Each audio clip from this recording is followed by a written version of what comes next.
D.A.P. Once again, we appreciate you guys for chiming in. Two shows today. Now we got my man, Big Mike Harris. In the house. In the house on D.A.P, man. So make sure you notify other people, chime in, like, share the page. We're going to go through the history of Big Mike, the life of a fireman. A lot to get here. A lot to give you today, man. A lot to get here. We was waiting for this moment for a minute, and we here. We here.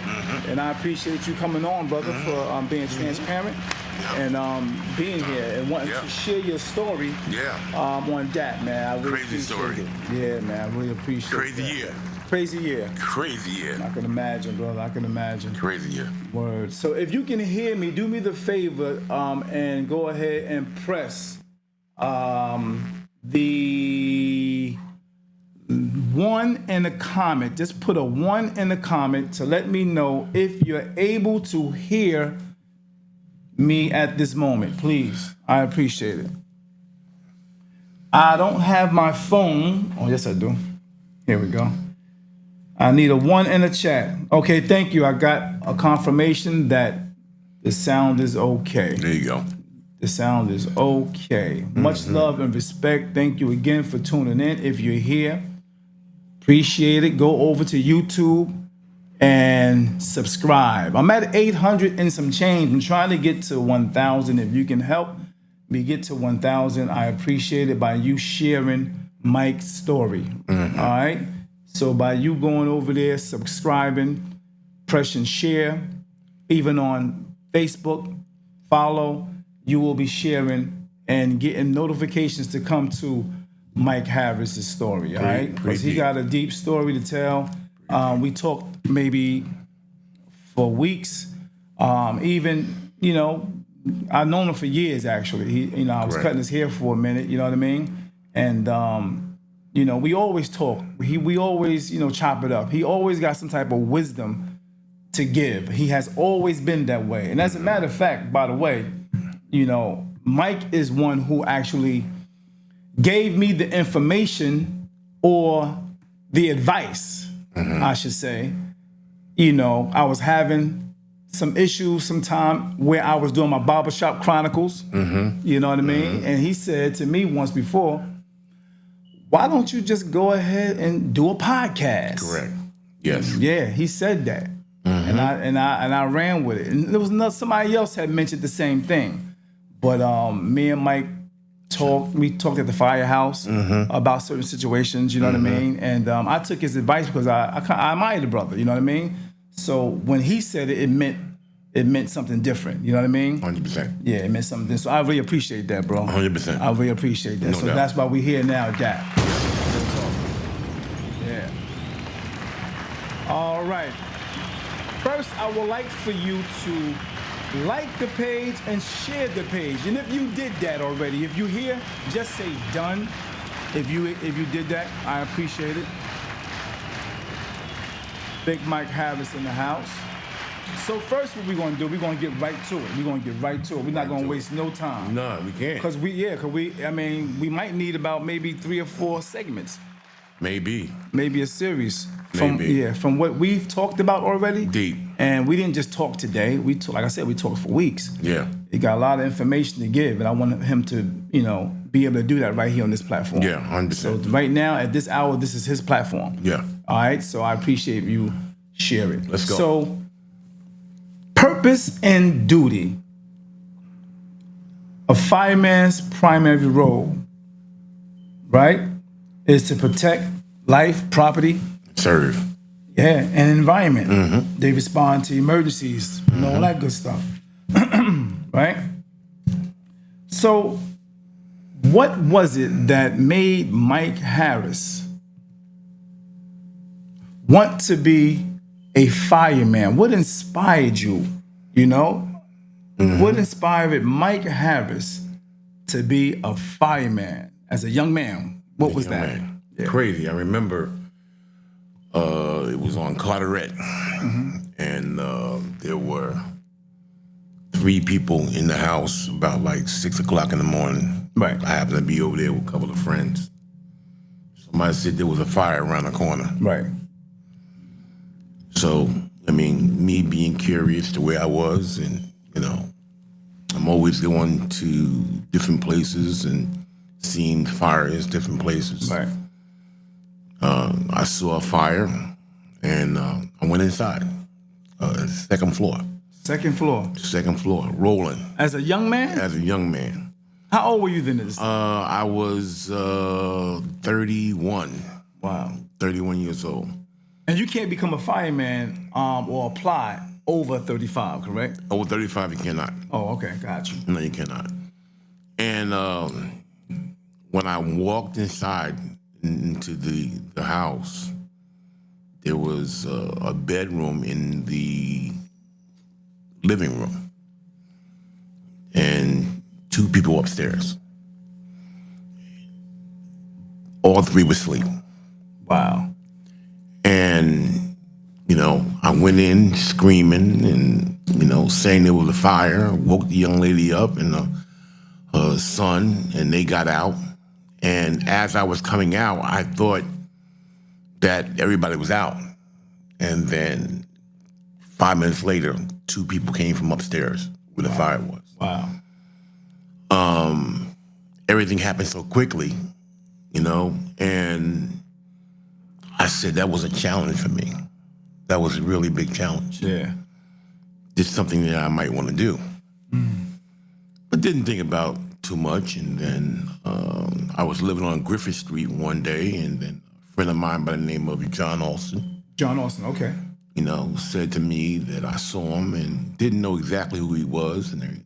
And he invited me to come to Dwight Street on 22 engine. Oh, okay. Right there was that the corner of Ocean and Dwight? Ocean and Dwight. Got it. And I went there and everything, and he said, have dinner with us. I sat down, saw the brotherhood. You know what I mean? I said, wow, this is pretty cool. Yeah. Then he started explaining to me what the board meant. You know what I mean? Right. The different areas. What do you mean the board? The board, to 725 to 728, it's a district, so whatever the case may be. Okay. Got you. He started explaining that to me. Right. You know what I mean? And no longer than 10 minutes after he explained that to me, they got a box. The box is, the alarm went off. There was a fire on a particular block. Wow. John Austin, I mean, was a fireman, regular fireman, and he got off the rig and he went inside, just like that. Just like that. Just like Jumped that. off and went in. Went inside, Wow. got to the roof, and I was like, "That's my boy on the roof." Right. And I was standing on the sideline. Somebody said, I don't like that guy. When he was up there. Fire was rolling. Didn't know if he was getting down or not. Wow. 15 minutes later, I saw him come down, smoked out, mask and whatever. And I explained to him what happened that day. Right. And he said to me, Mike, that's how it is right now. It's not many of us. As far as African Americans. As far as getting hate. From that. Not many of Got us. it. Got it.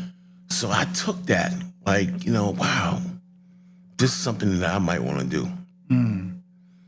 So While they looking at him hating, you looking at him in as admiration. hero. Yeah. Wow. Like, this guy's my hero right now. Right. Right. This is You big, see it right? on TV. Yeah, it's like in your face. You see it on TV, but I got my man about to jump up the building. Yeah, that's deep, bro. Like he that's my hero. Yeah. You know what I mean? I can see that. So then application came out. He gave me an application. I filled it out, whatever case may be. And come out, you know what I mean? Me, my brother Mark, Mike Davis, Michael King, Wow. Dexter, Dexter? all those guys. Wow. Like the biggest African American list ever in the history of Jersey Fire Department. At that time. At that time. So we all, studied, we all practiced, and whatever case may be. And we all went down to Trenton to take the test. Now, there's a window that was in, outside of the armory in Trenton. And we all went down together to support each other. So I can see when you grab the dummy. I can see when you go through the obstacles. I can see when you go through the windows, whatever case it be. And as people were coming out, it was like, yo, I got this. Yeah. You know what I mean? Because back then, it was about who's an athlete. Right. Not that. Yeah. Not that, who was going to score well on the test. It's like who's going to be an athlete. Right. Because that's what they needed on the fire department. They need somebody who would win. They need somebody that was go in there and do whatever. And me, my brother, who had that Dexter, cardio. Carlton McClary, all those guys were athletes. All of them Right. played ball, all of them ran track, whatever case may be. Makes sense. And we all got in. Right. We all got in. And we was cheering each other from the outside. And as we were going down, I might get a little emotional. That's all right. About this. Because my father had just passed. Wow. And all he wanted for me and my brother to become firemen. And 1 month that he passed away, I knew that I was gonna be low on that list. That I was in. And as I was going past Linden, where the cemetery is, as I was driving by, I was like, Dad, I'm in. I made it. That's what's You up. mean? I made it, Dad. You mean? Word. And then I got the phone call Wow. that we all got in. That's what's up. But this is where the trick came in. And let me say this before I go any further. Jersey City Fire Department is one of the best fire departments in the country. Wow. Ain't nobody like us. Because if you're in there and we see you, we're gonna come get you. That's what's up. No matter what the situation is. That's what's up. No one's gonna say, I can't do it. Right. We going in and we're gonna make it happen and bring you out to your family. You know what I mean? And if things don't work out, we're gonna nail right there and we're gonna pray over you so everybody can see that we're with you. I mean, because the fact that that's some devil's the stuff when you go through someone losing a loved one in a fire. You understand what I'm saying? So Give me 1 minute. Give me 1 minute.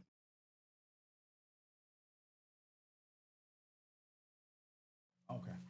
Yeah, go ahead. I'm sorry. so then it was good. I mean, we all got in. I mean, and they said they were gonna hire us from the list. But they found out that we had the biggest African American Wow. the biggest African American brothers that got on. I got on. Woo. And they said, we don't want that list. Hold up. We don't want that list. After knowing they need athletes, after they knowing they need men with cardio, with Right. that type of energy, Right. and you and John basically rounded these guys up, Yeah. and they denied the list, 9 on the list. and these guys passed. There was a list before us that they hired from previously. Got it. We're next. But you know what? We don't want to go to your list. We want to go to that list. Because there's only 1 or 2 African Americans on that list. Got it. Don't be slick about it. Because of the fact that ever since 1970, it always been 2% of minorities in the top 50. Only 2%. Wow. So that's why when you go down to the shopping center, Right. and you go shopping in there, and you see firemen in there, ain't none of us. You don't see us in there like that. That's real, bro. That's real. That's definitely real, bro. I mean, so we do what we gotta do, and we fight our battles. So because they didn't want to hire from my list, I gather up, the brothers, the Caucasian brothers, my brothers that took the test with me, and I said, I'm going to get a lawyer. Wow. So I said, you know what? What lawyer can I get to help us get through this that can fight for us? and it was Perkins. Remember him? Oh, I remember Perkins. Yeah. What he was my lawyer in this situation too. I tell you about it off camera. Yes. But go ahead. It was Perkins. Yes, sir. And he and I was cool. Good dude, man. He played golf. I was learning how to play golf. Right. I went to his house and met him, whatever case may be. And he said, I'll take the case. Wow. And he took the case and everything, and he fought for us and everything, and it came to the fact that they're going to hire from that list, and they're going to hire from our list. Right, so both lists get picked from. Both lists get picked from. And one of the good brothers on the other list that was about the only African-American on that list was a guy by the name of B. Arthur Johnson. Okay. Good brother. Good fireman. That's what's up. You know what I mean? And he fought many battles with me privately. You understand what I'm saying? Got it. Because you know me. Yeah. I'm a personal dude. No doubt. You'll never see me coming. Right. You play chess for real. You'll never see me coming. No doubt. You know what I mean? And, you know, as we'll get into of me going through some problems with no doubt. my body and stuff like that, get into that. I've been, you know, very personal about my life. Right. You know what I mean? And just like when you came and talked to me, you said, Mike, I ain't know you was going through that. Right. Because I didn't want nobody to know about it. Exactly. I mean, so, but eventually we got on. That's what's up. You know what I mean? And it was an unbelievable experience because I got my grandmother to come, my mom came, you know what I mean? And I was married at the time with my deceased wife. You know what I mean? She came, and it was a very good experience. No doubt. No doubt. So, growing up in Jersey City, did you always see yourself as getting into public service, or did that passion just come later? It came later. I want to say this before we go on. A gentleman, Chief Johnson, that's chief of the fire department right now. I mean, good guy. I mean, he's protecting, you know, the brothers, right? Everybody on the fire department. I mean, Jack Johnson is one of the best chiefs that I know. That's what's up. I mean, no doubt. And if he's out there, you know, in command, he's gonna make sure that everybody does and everybody go home. That's his thing. No doubt. Everybody gotta go home. No question. You know what I mean? And I wanna say this, that ever since 20 years, I've been in the fire department 20 years. I've been, you know, looking to become a fireman now 30 years, whatever case may be. And for those 30 years, we only lost one brother in the fire department. That's what's up. That's how dangerous Jersey City is. Wow. They play no games. That's what's up. No games. So I want to give them their props. That's what's up. Because I don't want people to think that you putting up there the life of a fireman. Right. And a lot of people is calling me saying, what are you going to say? Right. Are you going to badmouth us? Right. It ain't about badmouthing you. You mean? Right. But, you know, we'll get there. Yeah, we'll get there. Yeah, we'll get there. Wow. Yeah. Well, first I want to, before we go on with any more questions, I want to just, you know, let the people see the brother that you mentioned earlier, which is John Alston. John Alston, right? Yes. I want you guys to see Chief John Alston. Chief John Alston. Chief of Connecticut. Right. Okay. Yeah. So this is him. So you guys know this is my man John. Yeah. All right. Who Mike is referring to, who got him into becoming this fireman who he admired. You know what I mean? So much love to John and his family. Right. Wherever he is. I think he's not here anymore. No, he's here. He's here more? Okay. Yeah. I don't know why I thought that. I don't know why. Yeah, he's here. Okay. Yeah. All right. So respect to John and his family. Much love and respect, man. Right. 100%. Yeah, you help inspire. He did, a great dude, John. Yeah. You know what I mean? Much love to you. That's my brother right there. No doubt. Okay, so we're gonna move on. Before you go there, Go ahead. let's talk about what inspired me to help other people. Right. I mean, Okay. 'cause that Go was into one of the that goes questions. right into it. You know, black. Yeah. Go ahead. That's cool. That was your But question. I was gonna get to that anyway. Yeah. I But mean, you're not gonna run my I'm not gonna run. You're not gonna run my show, bro. Yeah. All right, Yeah. So, no, let me do this. Yeah. Okay. Who or what influenced you the most? The most, other than John, Yeah. this path, Yeah. this career. Yeah. Who else would you say?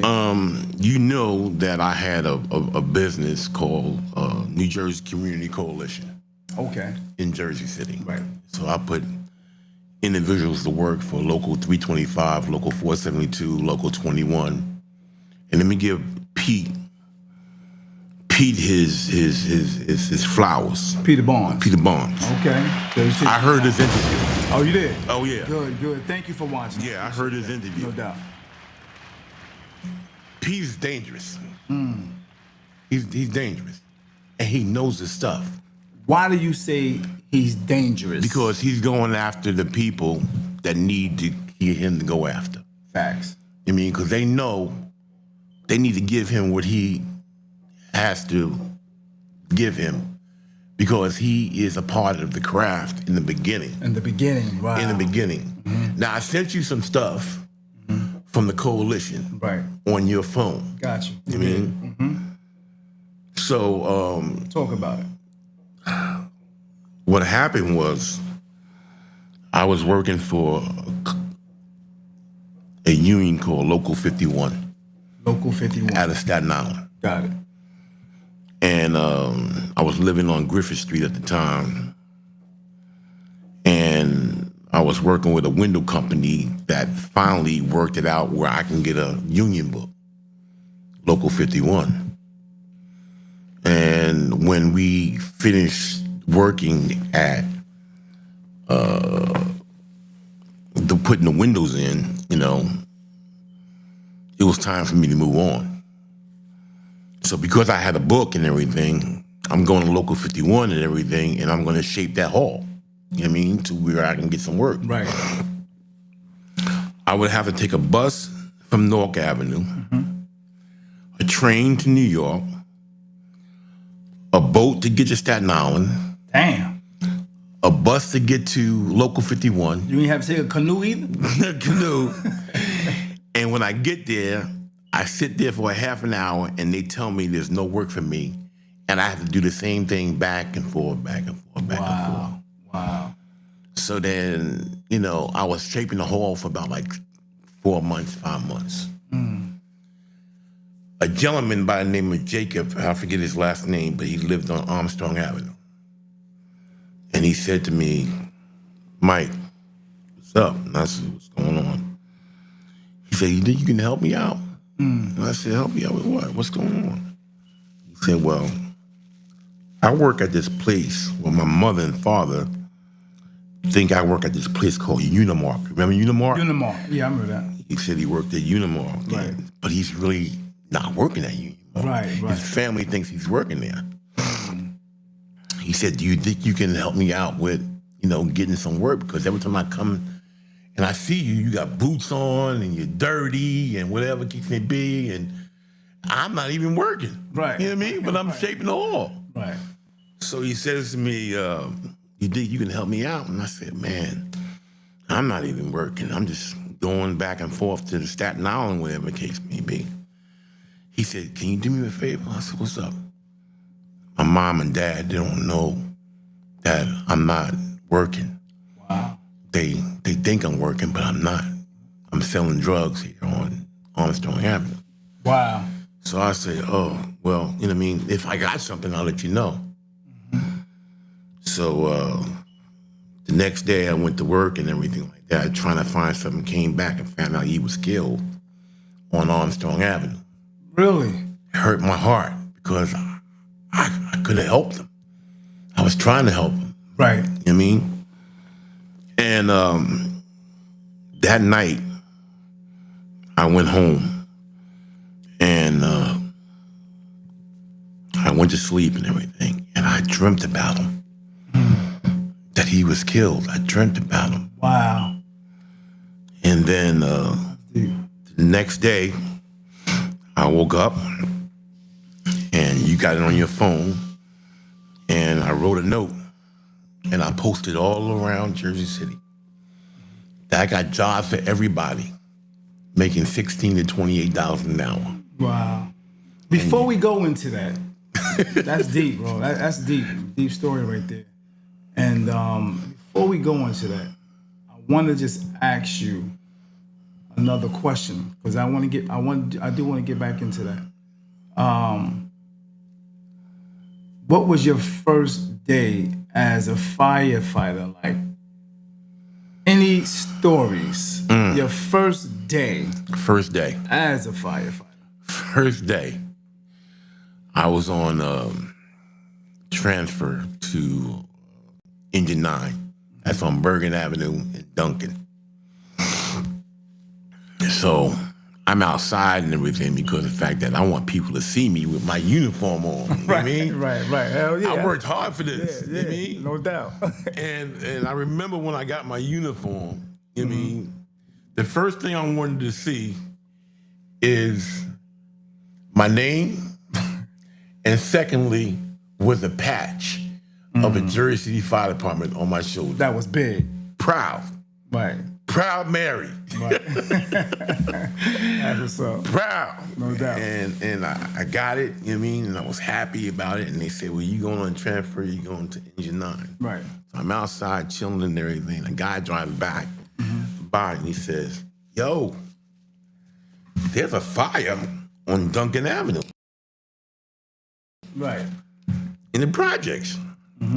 I went back and said, Cap, I'm hearing that there's a fire on Duncan Avenue. Before he knew it, he was on a rig and I was on a rig. Wow. And a smile came over my face as we were going down Duncan Avenue, because it was the first time that I'm on the rig and I hear the sirens Right. on the rig that I'm in going to a fire on Duncan Avenue. Now, don't know what I'm going to do when I get there, you know what I mean? Because this is the brand new program. Brand new. You know what I mean? Yeah. You excited. Excited, you know what I mean? So the cap, jumps out and everything, pulls me and the two other guys who go in and whatever.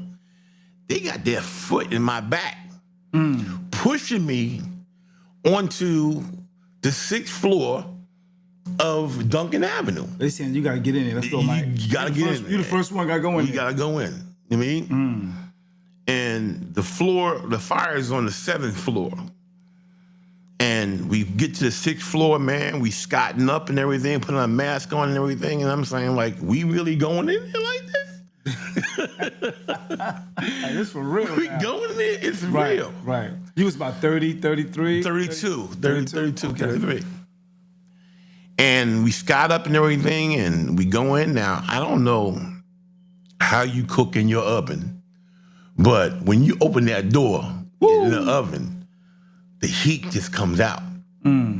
Well, when they open that door to the projects, the heat is surrounded into the concrete and the bricks. So it holds it in. It holds it in. Yeah. And when you open that door, you get the heat right away.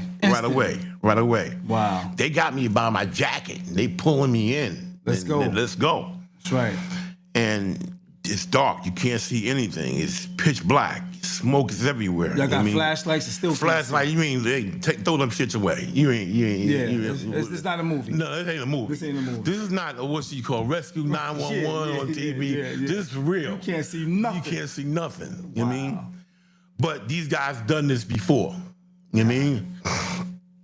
We get to the apartment and everything. We get into the apartment and everything. And we just searching because one thing about the Jersey City Fire Department is that they train and they teach you to put that arm on the wall. Right. You know what I mean? And do the square. That's your guide. Through. You know what I mean? So you learn that in school. And I never forgot about that. Wow. As I was going in, I was feeling, you know what I mean? Because you got these big gloves on. You can't feel nothing. You can't really feel nothing. Right. You just got to just know what you're touching. Right. And I heard my cap say, "I got him. I got him." And I was like, "Got who? Who he got?" And as he was coming out, he had the kid with him that was hiding under the bed. And the smoke got to him. He wasn't breathing. You know what I mean? And as all three of us was going downstairs and everything like that, we get outside and everything. We start CPR and everything like that. And I'm saying like, wow, this is the real deal right here. I mean, Not to cut you off. yeah. Good morning, Shelton. morning. Peace and blessings. Deborah, good morning. Muhammad, I appreciate you for chiming in. If you too can do me the favor and share and like the page. Go on, Mike. And you know, the 3-year-old kid lived. Wow. And my wife and I have looked him up, tried to find who this kid is. Wow. Because I wanted to give him the picture of me holding him. And you still got that picture? I still got the picture. Wow. Yeah. And I'm trying to find who this kid is for real. You know what I mean? Because he deserved to have that picture. Yeah, bro. You know what I mean? Yeah, And that's going to be inspiring to yeah, you, bro. big time. You know what I mean? Yeah. So that was one of my first fire. So he was in the back room, He was in the middle room under the bed. and did you hear him? No. He was just laying there. Cap just knew exactly where he could be. Right. There's about 3 different places that you're gonna look for a kid: in the closet, under the bed, or he's on top of the bed. Got it. I mean, so, and that's where he looked. And he was unconscious? Unconscious, Smoke. smoke. I mean, not breathing at all. Wow. And one thing about the fire department in Jersey City, they'll work on you, like I told you, Right. did CPR on the kid and everything, and Right. and brought him back. You know what I mean? Wow. You saved countless lives, man. And you witnessed a lot of tragedies. I can imagine. Yes. And how did you cope emotionally Didn't. after that? Didn't. Deep. I didn't. I had a call on Academy Street. You know where that's at? Yup. Up in General Square. I was working at Truck 6 downtown. And all day we was getting false alarms all day. False alarms. All day, false alarms all day. We going up the hill. I mean, I'm driving the truck. And we get a call stating that, you know, it might be a fire. Alarms going off and everything. Right. We knew it was false alarm. So we just taking our time because that district came in like 4 times. You know what I mean? Yeah, this ain't nothing. You know? It ain't nothing. You know what I mean? So actually, I had to go to the bathroom. So I knew this was nothing. You know what I mean? So I went and take a leak real quick. Doubt, you know what I mean? doubt. As I was taking a leak, the box opened up. What's the box open up? What's It's that? the speaker Oh, open got up. it. Okay. And it came in multiple calls. And I was like, oh snap, this is real. This is real. This is This real. one is something. This is different. Yeah. This sounds different. Yeah, different. The whole energy was different. Yeah, the speaker woke up, and you can hear people in the back saying, you know, where are they? Where are they? And you can hear the dispatcher saying, they're on their way. They're on their way. And as I was driving the Truck 6. You know what I mean? Was this your first time driving it that day, or you drove for times before that? Yeah, I've been driving the truck for a long time. Got it. So I know the streets and Yeah. whatever. Gotcha. As I was going up the hill driving, the speaker opened up again in the rig and said, people trapped. Ooh. And I was like, Cap, you heard that? People trapped. Wow. You know what I mean? So now I'm driving, know my placement on the rig, know my placement in front of the building, and that's where I parked the truck. Right. As I got out the truck, there was a woman that came downstairs, and she was burnt from the whole side of her body. Was burnt. And I said to her as I was going by her, where are your kids? Where are the kids?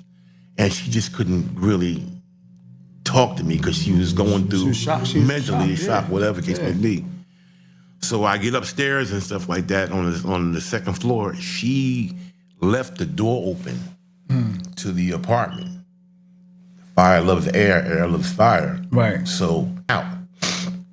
I finally got in, crawled in, knew that we were in the line sooner or later from the next new pumper. And as I went in, I crawled over some stuff and everything, didn't know exactly what it was. And as they put the fire out, the engine company, as I was coming back, I realized that I crawled over 3 kids. Didn't know they were Indian children. Wow. Had no idea. And they died right by the fire escape. Wow. Trying to get out. Trying to get out. Trying to get out. So they didn't burn. It was more Smoke inhalation. Gotcha. So being that we on this subject, let me just say this to the public. I mean, everybody says that if they got a fire, I can get out. No question, I can get out. Difficult. Very, very difficult. And you have to plan your escape no matter what the situation is, at least once a year. You know what I mean? Know where to meet your mother, know where to meet your father outside of the building. So they don't have to go back in and look for you. Because when they go back in and look for you, they may not come out. A lot of guys lose their life by going back into the building and the door closed the opposite direction and they can't get out. I mean, that's how those people died in New York City, because the code was for the door to open the opposite direction. When it closed and a body fell in front of the door, you can't open it up. So everybody's trapped. Got it. You know what I mean? So that's why you should go over, with your family, you know what I mean, once a year about where to meet your mother, where to meet your father outside of a building in case of a fire. That's some good information right there, bro. Yeah. That's some really good information. You know what I mean? Yes. How did that make you feel seeing 3 children? And what ages would you say they were? 3, 6, and 8. Wow. Never forget it. Never forget it. Never forget it. It stays with you forever. I went to church that day. It happened on a Saturday. Sunday, I got off and went to church. Don't know what I was praying for in church. You know what I mean? But I know I needed to be there. Wow. You know what I mean? And when I got out, you know what I mean, that day of the fire, and the kids were, they passed away in the window by the fire escape. The chief came to us and said, listen, we need to know who these kids are. So if you go through the pile of rubble, see if you can find any pictures. Wow.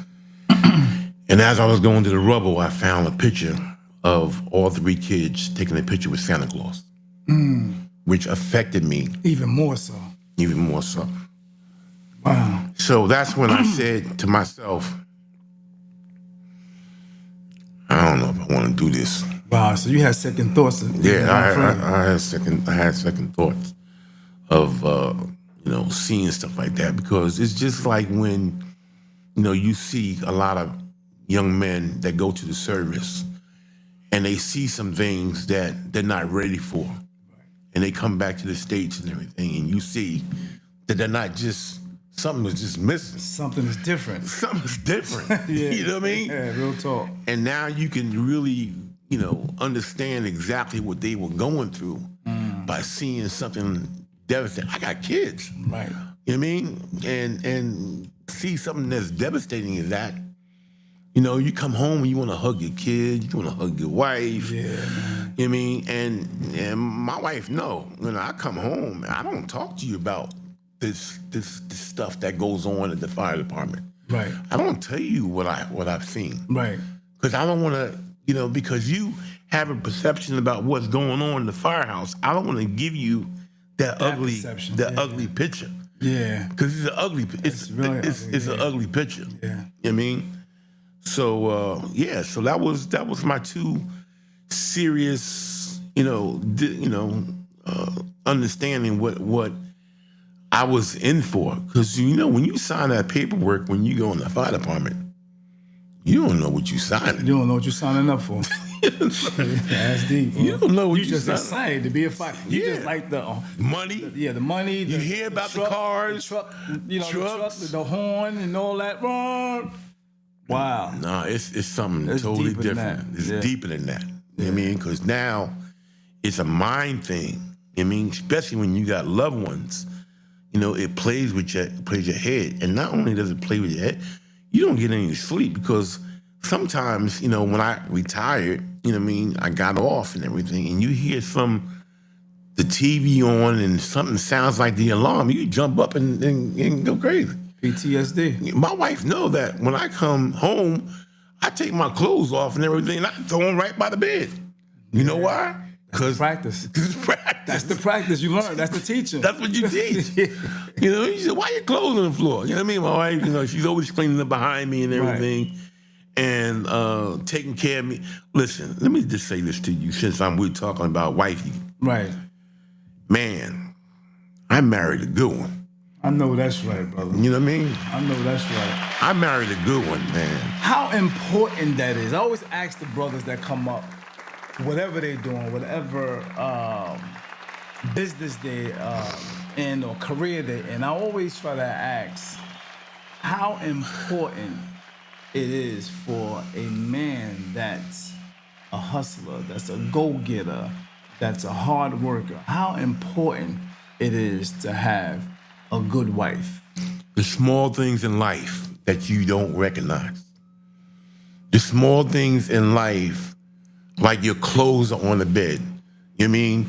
And your clothes are folded. I know that's right. You know what I mean? I know. And the cooking and stuff like that. Stuff that you really need. Right. You know what I mean? You The get little things. The You don't little even- things. yeah, that The we don't little even things see or that my recognize wife how don't even important know I look at. Right. She don't even know I look at it. Right. You know what I mean? Right. And since we're on that subject and we just keep going on different subjects and stuff Right. like that, you know I went through a traumatic. No, well, we're not going to talk about You that. don't wanna go yet. there? Yeah, because I got a Okay. whole lot of other questions to ask Okay. you, brother. I told you All not right. going to run my interview, right? Okay. You see what he's trying to do? You're not running this interview, bro. I know I Let's said go. you Let's go. inspired me and all that Let's good go. stuff. Let's go. We in now. Yeah, all right. We well, deep in. Yeah, but you're right about the small details. Yeah, small details. And and when you see it, I can bear witness to it because I have a good one as well. Yeah. It's a great feeling. Yeah. Yeah. To see those little things Yeah. they see that we not even aware of sometimes. Yeah. We be like, damn, I appreciate that. It's Yeah. very appreciative. Look. Don't trip. I'm gonna put it right here. Go ahead. Don't trip when you see my Facebook and you see my wife and I on vacation. You see her driving a nice car, you know what I mean? A Bugatti, Drop top, Bugatti, whatever. You see her driving all this stuff. You see her, me doing this, buying her lobster. reason, It's a goddammit. reason. It's a reason Right, why right. she get that. No doubt. You know what I mean? I got Don't trip That's and right. say, Mike bugging. I ain't bugging. Bugging? I'm Yeah. giving her what she deserves. Giving her flowers. That's it. Her tulips. That's it. Right now. She taking care of me. Right. I mean, I'm the one that fucks up everything in the house. Right. I'm the one that fucked up everything in the house. That's I mean, right. she go behind me, man, and That's true. Yeah, And I get it, bro. 100%. Yeah. That's what's up. What's the biggest misconception people have about firemen? Man, that's crazy. You had some crazy stories. Big misconception is that everybody, these guys make money, they buy nice cars Right. and stuff like that, Right. and they buy houses and Right. stuff like that. But they don't know what that comes into in detail. Right. I mean, they don't know what comes in front of that. When you do all those things like that. Right. I mean, because there gotta be a head, a leader, and a director. It ain't me. It's my wife is the head leader and director. You know what I mean? If she tell me I gotta behind do the this, I listen, what do you want me to do? Yeah. You fired, he fired, and then she said, that's it. It's over. It's over. I know that's right. It's over. Makes sense. It makes sense, brother. Yeah. Yeah, man. Yeah, So- she make it happen. Yeah, so What's let's get into the mentorship and community impact because you were about to go into something, but I want to ask you a question. You were a big advocate of young men joining the force. Why was that so important to Big Mike? Like I said, ever since 1970, you always had 2% of African Americans in the top 50. Right. I mean, Jersey City is a African American city. And you can go up and down the avenue, Ocean Avenue, Bergen Avenue, hello, Ocean Avenue, Bergen Avenue, all of whatever, and see brothers out there, African American. Facts. Why they're not on the job?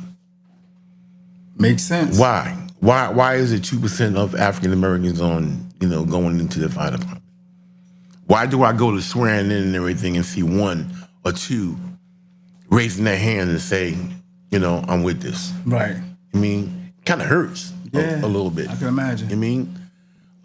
Misconception is the fact that they think that, you're a fireman and everything like that, and you're on that truck and you're doing this, you're doing that. But there's a lot of things that come with this. It's a lot of things that come with this. Facts. Let's name them. Go ahead. Cancer. Woo. Carcinogens inside the firehouse. Woo. Where you sleep. My wife knows. I got 30 people right now. I'm dealing with prostate cancer. Where is it coming from? Firemen. Wow. That I can't name their names Right. because I wouldn't put them out there. Right. But I've been going back to Cancer Treatment of America and Presbyterian and Sloan Academic. But before we get into all that, I want to go back to the mentorship situation because you were about to talk about, the people you brought in. You was about to mention something regarding, I think you had got young ladies in there inside the force as well, right? No, not in the What was force. that? It was something else. Construction. Okay, tell me about that. That's deep. Yeah, because you've been advocating for a lot of stuff, bro. I don't know if you want to go there. We can go there. But we go there? I got time. Okay, we got time. No doubt. All right. So there was a young lady, council member in Jersey City called Melissa Holloway. You remember her? I remember, Melissa Holloway. Yeah, Melissa Holloway. She's a good council member and whatever case may be. And, when I came back from Local 51 and my man passed away, you have the letter right there on your computer. If you can show it and find it, it's on your phone and everything. Right. How I said that I have a job for, individuals that, for $16 to $27 an hour. Right. You know what I mean? And who showed up. So when I put that letter out throughout the city, I had 300 people come down to, I don't know if you remember back then, Frankie from Walk That Walk. Walk that walk. Walk that walk. Yeah. You know what I mean? I know what you're talking about. That was my man. Oh, that's your man? All And right. so he allowed me to use his place, Wow. his facility, to have people come in and fill out an And application sign for a job. Wow. So you had a line out there. 300 people. Damn. That I didn't have a job for nobody. Nobody. Right, You know what I mean? right. But I was going in to talk my talk the way I talk You was playing chess. and tell people, follow me. Right. So my boy just passed away. The one that sings the song, what's the song, babe? Follow Me? Kenny Bowen. No. No? Okay. The one that just passed away with the club song. Oh. What is it? Eddie. Okay. Yeah, Eddie. And I used to sing that song after I was walking down MLK. Follow me. Yes. Follow me. Yes. Let me hear you sing that, bro. I can't sing, but 45 hear you people sing with me. it. Let me hear you follow me. So they will No, follow sing me. the song, I can't bro. sing the song. Man, But, Go ahead. God bless Eddie. God bless You know what I mean? Eddie, man. Real And talk. he's Much not here anymore. Yeah. And I was to sing his song, and we were going to downtown and walk from MLK to downtown to go to a site they were a building called Pace downtown. When before all them buildings got downtown. Right. And we was walking down there and everything like that, and I got 3 people on the job. It was amazing. That's what's up. So then Melissa Holloway called me on the phone and she says, I got a problem. I said, what's your problem? Well, I got a guy by the name of Nicky Cedar, you know what I mean? And people know that name. Right. Nicky Cedar and Pudgy that worked for Local 325. And she said, I want to meet with you in City Hall with those Teamsters. For what? What do you want to meet me for? Because when I go to Pace and those different jobs and everything, all my people knew exactly what to do when they get there. And what they had to do was go inside, go to all the floors, and stay there until I call you on the phone or I give you the whistle to come out. Now, Pete mentioned something to you that I heard him say. What was that? He said, the people that watches the different places in the construction, right, and the overseer, whatever. Yeah, I mean, and he mentioned that, and I was like, wow, because that's what I ran into. You know what I mean? But as long as you are in that building, no one picks a tool up. Because you can get sued, somebody can get hurt. I'm gonna think of the name in a few seconds, because Pete gonna call in and say whatever. Right. So then I would have my guys go up there, and I would work with the GC and talk to them about what I wanted to do, and have a couple of guys work for you and whatever. But when they work for you, I don't want you to give them $15 an hour. I don't want you to give them 20. I want you to give them prevailing wage, which is $16 to $27 an hour. Right, at that time. At that time. Big money. Big money at the time. It's big money. And I would pick the individual that would go into whatever case may be. So when the city hall called me on the phone and said, I want to meet with you with Pudgy and Nicky Cedar, I said, okay, I'll come down, I mean, but when I come down, I want to bring the media with me. Because if you don't bring them with you, it never happened. It never happened. It never If happened. it wasn't recorded, it never happened to them. It never happened. Yeah, you know what I mean? That's deep. So I would bring the media anywhere I go. Right. You know what I mean? But this particular meeting, I explained to the media that they couldn't come in. I'll inform you what happened in this meeting. So when we went on the 3rd floor of City Hall into the room, Nicky Cedar was there, Pudgy was there, and some other gentleman from Local 472 was there. And as I walked into the meeting, Pudgy says, you don't know who you fucking with. And I said, what? And I said, you know what? I don't need this. This meeting is over with. And Melissa Holloway said, hold it. Right. Let's we started it wrong here. Smooth it all. Let's smooth it out. Right. You know what I mean? Let's smooth it out. So I said, okay, we're gonna smooth it out. So then Nicky Cedar chimed in. He said, Mike, let me just say this to you. You've been coming down to my facility on North Avenue and stuff like that. And I know you're a good guy. You know what I mean? But how about we do this? How about tomorrow morning, you come down here to Local 325 and you bring me 3 guys down here, 3 young men, and I'm gonna give them a book. And they'll go to work tomorrow. Come down and bring the guys, but make sure you got helmets for the guys, you mean, and gloves. Right. You think you can make that happen? And I said, yeah, I can make that happen. So I said, do you want me to go out there and announce that to the media right now, or the Melissa Holloway? And you said, yeah, you can go out there and whatever. But is that a deal? I said, that's a deal. So I go outside and everything. My guys, 45, 50 guys are outside. Right. And they say to me, so what happened in there? I said, I made a deal. They said, what deal did you make? I said, well, 3 of y'all supposed to be going down to local 325 tomorrow to get a book. Right. But we gonna switch it up a little bit. So I explained to the media, if they can meet me at 325 in the morning and watch the transformation from the guys from my little local to their local. Right. They said, we'll be down there. We'll meet you down there. So I said, they said, Mike, I don't know if we should make that deal. I said, trust me. Watch my smoke. So that day I went down about like 4 o'clock and I went down to St. Lucy's shelter.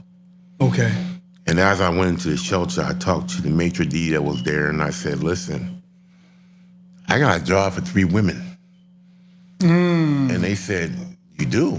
I said, well, they're gonna be making $16 to $27 an hour. You know what I mean? Can you give me 3 women that's could be qualified to work? And she said, sure. You got the pictures on your phone, because I can show it to you on your phone. Right. And they gave me 3 young ladies. I said, well, listen, here's your hard hats. Tomorrow, I need you to meet me at local 325. So what made you come up with that move versus men, and now you grabbing the women? What made you? Because you trying to play me out. I'm not that dude. Like I explained to you in the beginning when you and I was talking. Right. You don't see my smoke. You'll never see me move. No doubt. Because I never go to the front door. I always go to the back. Got it. All the time. You understand what I'm saying? So now that you put this out there for the media, now we gonna play the game now. Now we got the chess. Got it. You know what I mean? Chess We gonna moves, go. baby. Yeah. So when I get down to 325 and everything, Nick Cedar, Pudgy, it's outside and everything, it's like, yo, so we're the guys. Right. And the media is like with the cameras, like, yo, we're the guys. Right.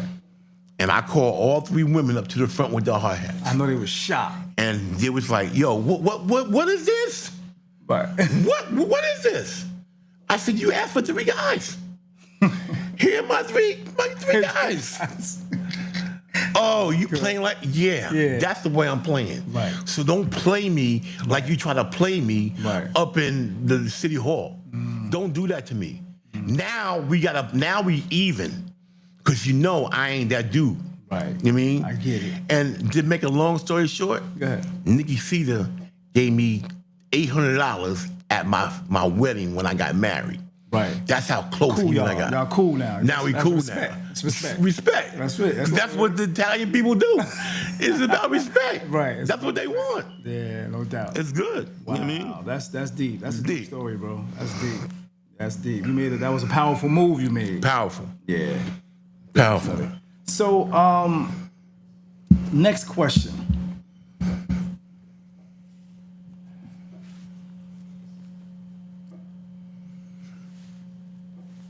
You've saved countless lives, witnessed tragedies. And did you talk about, you said you don't cope. It's difficult to cope. Explain to me, what do you mean by you don't cope? You don't get over it. My wife and I was talking about this yesterday.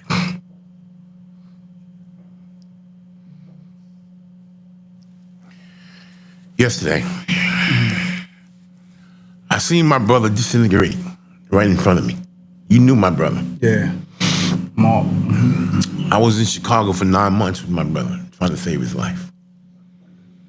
My brother and I got on the fire department together. That's what we were supposed to do. We were supposed to get on the fire department together, retire together, buy houses, and do all this stuff together. And Right. everything. He lasted 10 years before he found out he had cancer in his liver that affected his whole stomach. Wow. You know what I mean? So, you know what I mean, it was tough for me because of the fact that my brother had to be fed with a tube. You know what I mean? And after the 8th month and everything, the doctor came to me and said, Mike, first of all, let me say this about the Jersey City Fire Department. Good. As I was in Chicago fighting for my brother's life, a chief there in Chicago said, "I know you're fighting for your brother's life." And as I was at the hospital, 3 firemen from Chicago fire department showed up and said, "We leaving these 2 guys here at the fire department in the hospital with your brother. And you coming with me, so we can you can take a shower, we can feed you and stuff like that." That's a brotherhood. That's definitely a brotherhood. No matter what. Wow. When we go out different places and we go to different concerts and stuff like that, and I'm driving, I take my car, park at the firehouse, wherever we are. They said, "Yo, park it over here. Enjoy yourself and come back." That's a brotherhood. Yeah. I agree. The cooking and all that stuff like that, it really happens. The Jersey Fire Department got great chefs. Hey man, I bear witness to it because I actually was at one of your firehouses one time. Me and you had a conversation because I was talking about some things with you. Right. And yeah, dude in the back, I think it's Carlton. Carl McClary. He was cooking. Now that's no, I don't know about that. But he was cooking that day. But that's the first time he cooked. Oh, wow.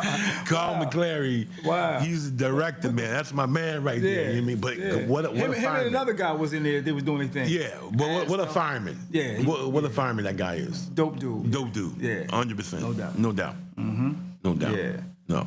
So I bear witness to that. Yeah, you bear witness. So besides fighting, you've helped people struggle with illnesses and all that good stuff. Was your brother one that inspired you to, help others? Because I see you also help a lot of people with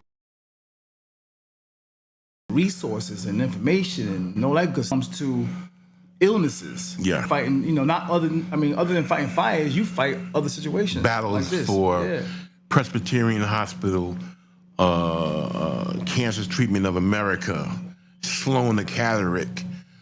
All these hospitals I can tell you about if it's good, if it's bad. If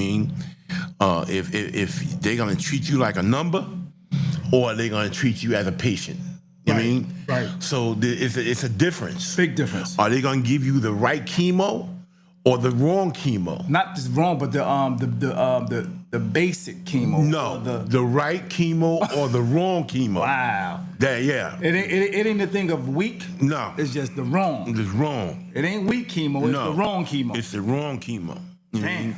Deep. And there's particular hospitals where you go to get the proper, because I seen the segment with the young lady. Oh, with my girl Alicia. Let me tell you something, man. I cried for 2 hours about her. Wow. When she told me the story on your live, Right. I felt her pain because I've been there. Right. I've been there. I got a friend of mine right now that's dealing with triple negative, and and what's triple negative? It's a cancer that is really tough to fight. Right. It's almost like She's fighting. Okay. She fighting. That's what's up. That's my dog right there. She Wow, fight. She that's fighting. what's up. But when you hear somebody got triple negative, that's a tough cancer. That's a tough fight. And when you were working on Kennedy Boulevard, Right. Person called me up and told me that she wanted to talk to me about her situation. Wow. And I met her outside and everything. And she spoke to me about her situation, and it really killed me. Wow. Because she's a dope girl. No doubt. But she's a fighter. That's what's up. Yeah, much love to her. Yeah, she's a fighter. Much love to her. Yep. Yeah. Keep fighting. Real talk. Yeah, but the fire department, because we were on the fire department, is going through. There's a lot of brothers in the fire department that I can't name that's going through prostate cancer right now. And what do you feel, or why do you think a lot of brothers? How many would you say? Give me a number, approximately, that that's going through that situation of cancer right now, and what could have been, in your mind, some of the causes of why. I'm going to give you this because I want to make it simple for the audience to understand where I'm coming from. So everybody knows on Holiday Street, there was a firehouse down there called Engine 10 and Truck 12. Good firemen down there. Those guys, bell ring, they out the door, whatever case may be. I know 11 brothers that came out of that firehouse, and 6 of them are not here anymore because of having prostate cancer. And prostate cancer is the weakness right now in the Jersey Fire Department. I'm not too sure, if the union understands what's going on with the carcinogens that they have in the firehouse to where that truck starts up, you know what I mean? And the gases from that truck are all through the firehouse or on our gear or on all the different places in the fire department, and we have to sleep in there at night in our bunk room and inhale that stuff. I got right now 4 people that's from Engine 8, where I went to when I retired from, to have going through prostate cancer. Wow. It's a tough cancer because of the fact that if you're not up on it, it can Take you out. It can take you out of here. You mean? That's deep. My brother went through cancer. Myself going through what I went through. I mean, I don't know if it came from there or not. I mean, we have trucks inside the firehouse that, is known to cause cancer. Even when the truck is off, after it comes in and you still got some smoke or whatever residue of the smoke coming through the firehouse. Not smoke. Right now, and I'm gonna say this, and I'm retired, so let's come get me. Let's go. You know what I mean? I'm retired right now, so let's go. You know what I mean? I got a truck right now in engine company right now that has the foam unit. And I sent you some information on the foam unit stating that it 85-90% causes cancer. Wow. 85? 85 to 90% causes cancer. Deep. Now, when they brought that truck into the firehouse and everything, we was like, okay, we're training on it. We can use the foam and go out and practice and all that, because that's what the Jersey Fire Department does. You know what I mean? We practice. We got it. We're going to practice on it. Not knowing that the carcinogens inside of that truck causes cancer, causes prostate cancer, and not knowing that. So now they park that in your firehouse and everything. It leaks sometimes, you know what I mean? Sometimes, when they were using it, it got away and messed up everybody's gear, you know what I mean? And so now you got a fire and you're going in and you're using water and you're wet and the heat is hitting you and you can smell the carcinogens coming off your clothes. Wow.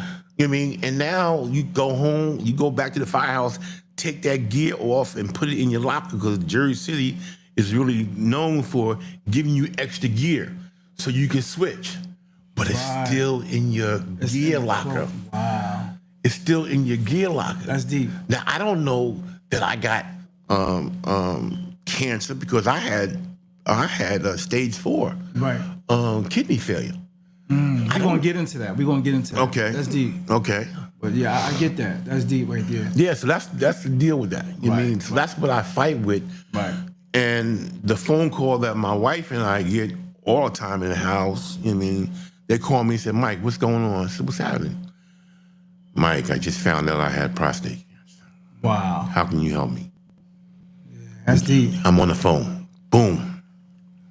All right, I'm going to get you a flight, flying you from Newark to Atlanta to Oklahoma to Chicago. And when you get to the airport, they're gonna have a limousine there to pick you up and bring you to the hospital, get your test done, put you back on a plane, send you back, and then call you when everything is done. Wow. That's what I got right now going on in Jersey City. Wow. And different places around the country when people call me for Fighting help. fires and fighting for people, man. Yeah. That's a blessing, bro. Yes. That's a blessing. Yes. Let's get into this racial thing. I think there was a racial incident that you had. I remember talking to you in the chair Yeah. about it. You went through something Yeah. in your new hometown when you moved from Jersey City. You've been out in this new area for a little Yeah. while, and something happened there. You experienced a racial slur or something like that. Yeah. And what was it, and how did that moment affect you? Start with what was that racial situation? Well, what exactly happened was, I had got a crazy truck, Irma. You remember Irma? The cook, Big Irma, big tall Irma the cook. the cook, yeah, Yeah. on Communiport, yeah. I bought a truck from here one day, you know what I mean, and brought it home and everything, and my wife was driving it and whatever. It was a big jalopy, Okay. whatever. All right. And I got to the corner and everything, and it stalled. You know what I mean? It cut off. Cut off and Okay. everything, and there was Alright. some kids outside Right. that was like, "Yo, she just said something crazy to me," which she didn't. You know what I mean? It was just a truck. It was just bugging out. Right. So then we went back in the house and everything. She came back in the house and everything, and then we was just taking it easy, cooking. You know what I mean? I was cooking some stuff and everything. Right. And my phone rang, and it was a young lady by the name of Lisa. So I said, "Lee, what's up? What's going on?" She says, "I need you to come outside." I said, "Lee, we cooking in the house." I mean, she says, "No, you need to come outside." And my wife and I, we came down the stairs and the front steps and everything, and we looked to the left, looked to the right, looked to the left again. It was a lot of people on the corner just looking at my fence. Now my fence, Your fence is, what color is your fence? my fence is white. Now the reason why I got that fence because of the fact that I was doing work with Queen Latifah right. and Fat Joe and all those guys like that, and I was at Queen Latifah's house, and Bon Jovi had a nice fence like the fence that I got. Right. So I liked that fence. You liked it, yeah. Yeah, that was my pride and joy. So let me ask you, what made you get that fence? And I know you said Joe, but how did that happen? How did that happen? At Queen Latifah's house, something happened Yeah. for you to, I think you was doing something outside Latifah's house. Yeah, I got called from an agent and said that, she had a BMW and she wanted me to come out to do her BMW because she was going out to New York that night and whatever case may be. Right. So because I'm sharp and the wax factory is the best in the country, you know what I mean? I'm working with everybody. No doubt. I'm on my way. You know what I mean? I get there and she says the check will be inside of the glove compartment. Right. So I said, okay, that's bet. And I get there, open the glove compartment, there's a check and everything, we're good, whatever. But don't worry about it because Queen Latifah won't be home.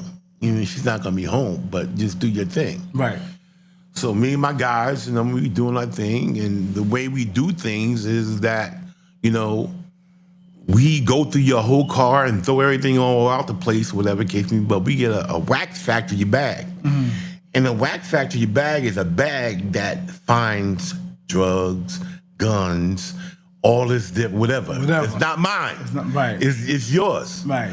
But we seal it up, and before we finish, start the car, I present it to the person Of the car. Of the car. Right. I don't see nothing. I don't see nothing. This is what we found, and it's yours. Right. So then, I dropped off the package, whatever the case may be, and I'm working, and we're doing what we got to do. The car's looking good and everything, and I found a joint in the car. So I said, oh, I don't know who it belongs to, but we're going to preserve it and put it back where we found it. Right. You know what I mean? We're gonna get you back to the gate situation, but I'm trying to, give you a detailed story of how that came about. Go ahead. Yeah, so we put it back where we were supposed to put it back. And as I'm never celebrity struck. Got you. I've been with everybody. I mean, Puffy and Lil Kim and what I ain't looking, whatever case Right. may be. And so home or no home, whatever case may be, we gonna do what we gotta do. So then I saw, as I was doing her car and everything, I looked to the right because it was only 4 houses on the lot. And one of them was Bon Jovi's. Real nice. Nice. Right. Nice fence and everything. I said, that's a nice fence. I'd like to get me a fence like that. You know what I mean? So when I came home and everything, I called the contractor. He came and he put the fence up. No, but you said something. You told me something about. I'm gonna get there. Go ahead. All right. So then, I knew I wanted that fence and all that stuff like that. So then I put it back and everything. So getting back to the fence, I needed to take a picture of the fence, not the celebrity. Right. I don't care who's over there. I want the picture of the fence. You like that fence. I like that fence. You know what I mean? No So I shot the fence and everything like that and took 3 pictures of the fence. The third picture I took, the blinds went up. Queen Latifah looked out the window and said, "Yo, what the fuck are you doing?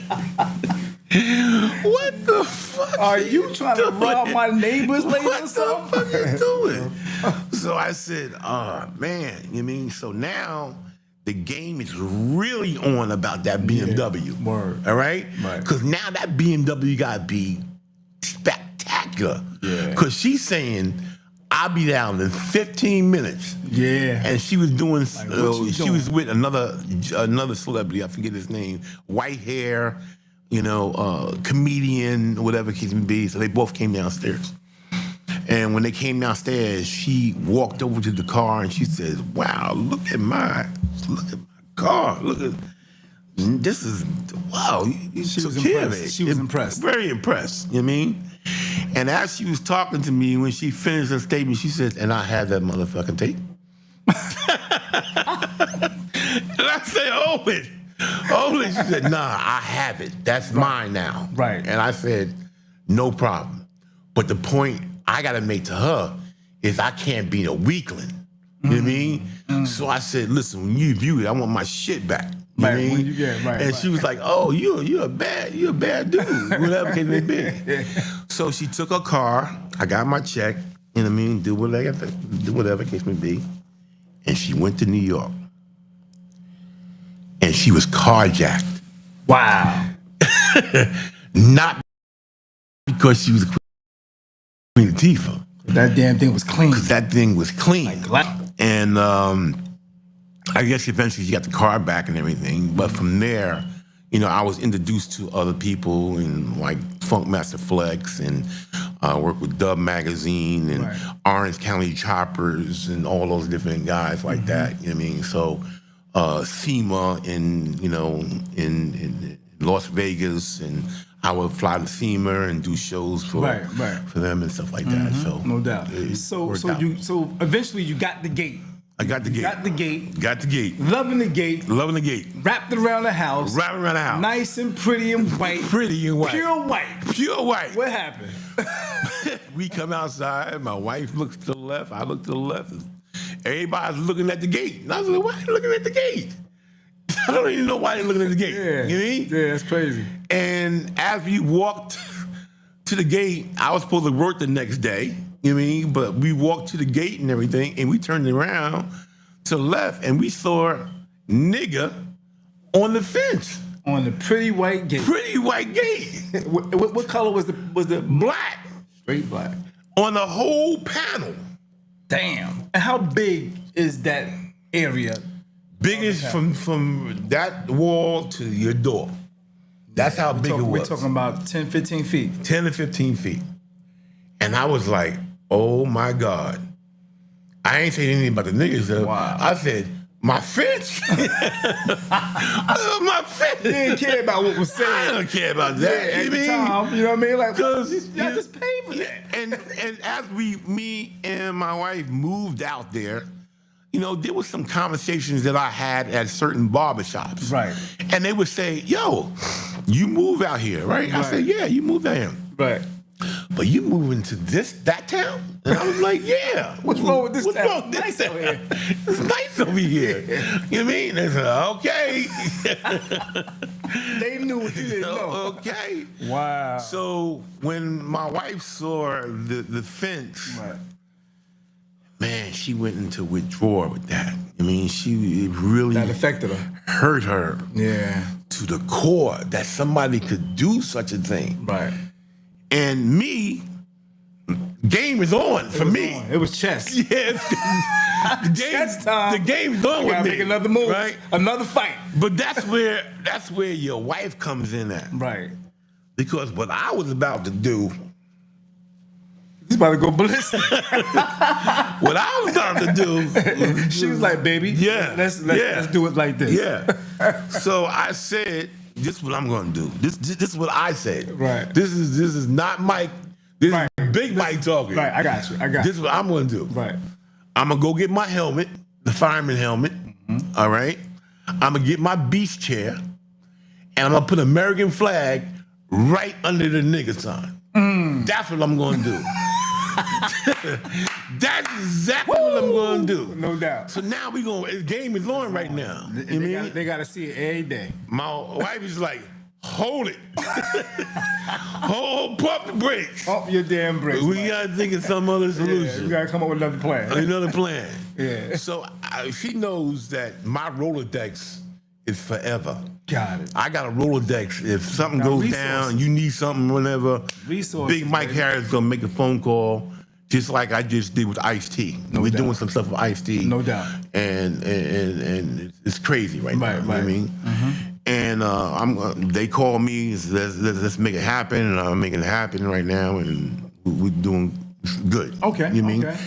So then I call the Rolodex and everything. I call Channel 7, Channel 4, 1010 wins, call everybody. 10-10 win. The next day, all we heard was beep, beep, beep, beep of the trucks backing up to our house. Right. You know what I mean? With us. Right. You know what I mean? Coming in, you know what I mean? And sitting down at my house and everything, interviewing how you feel, just like you're doing me. Right, no, you know what I mean? no doubt, no doubt. And I was explaining to them exactly how I feel. I don't know why somebody would do that to my fence.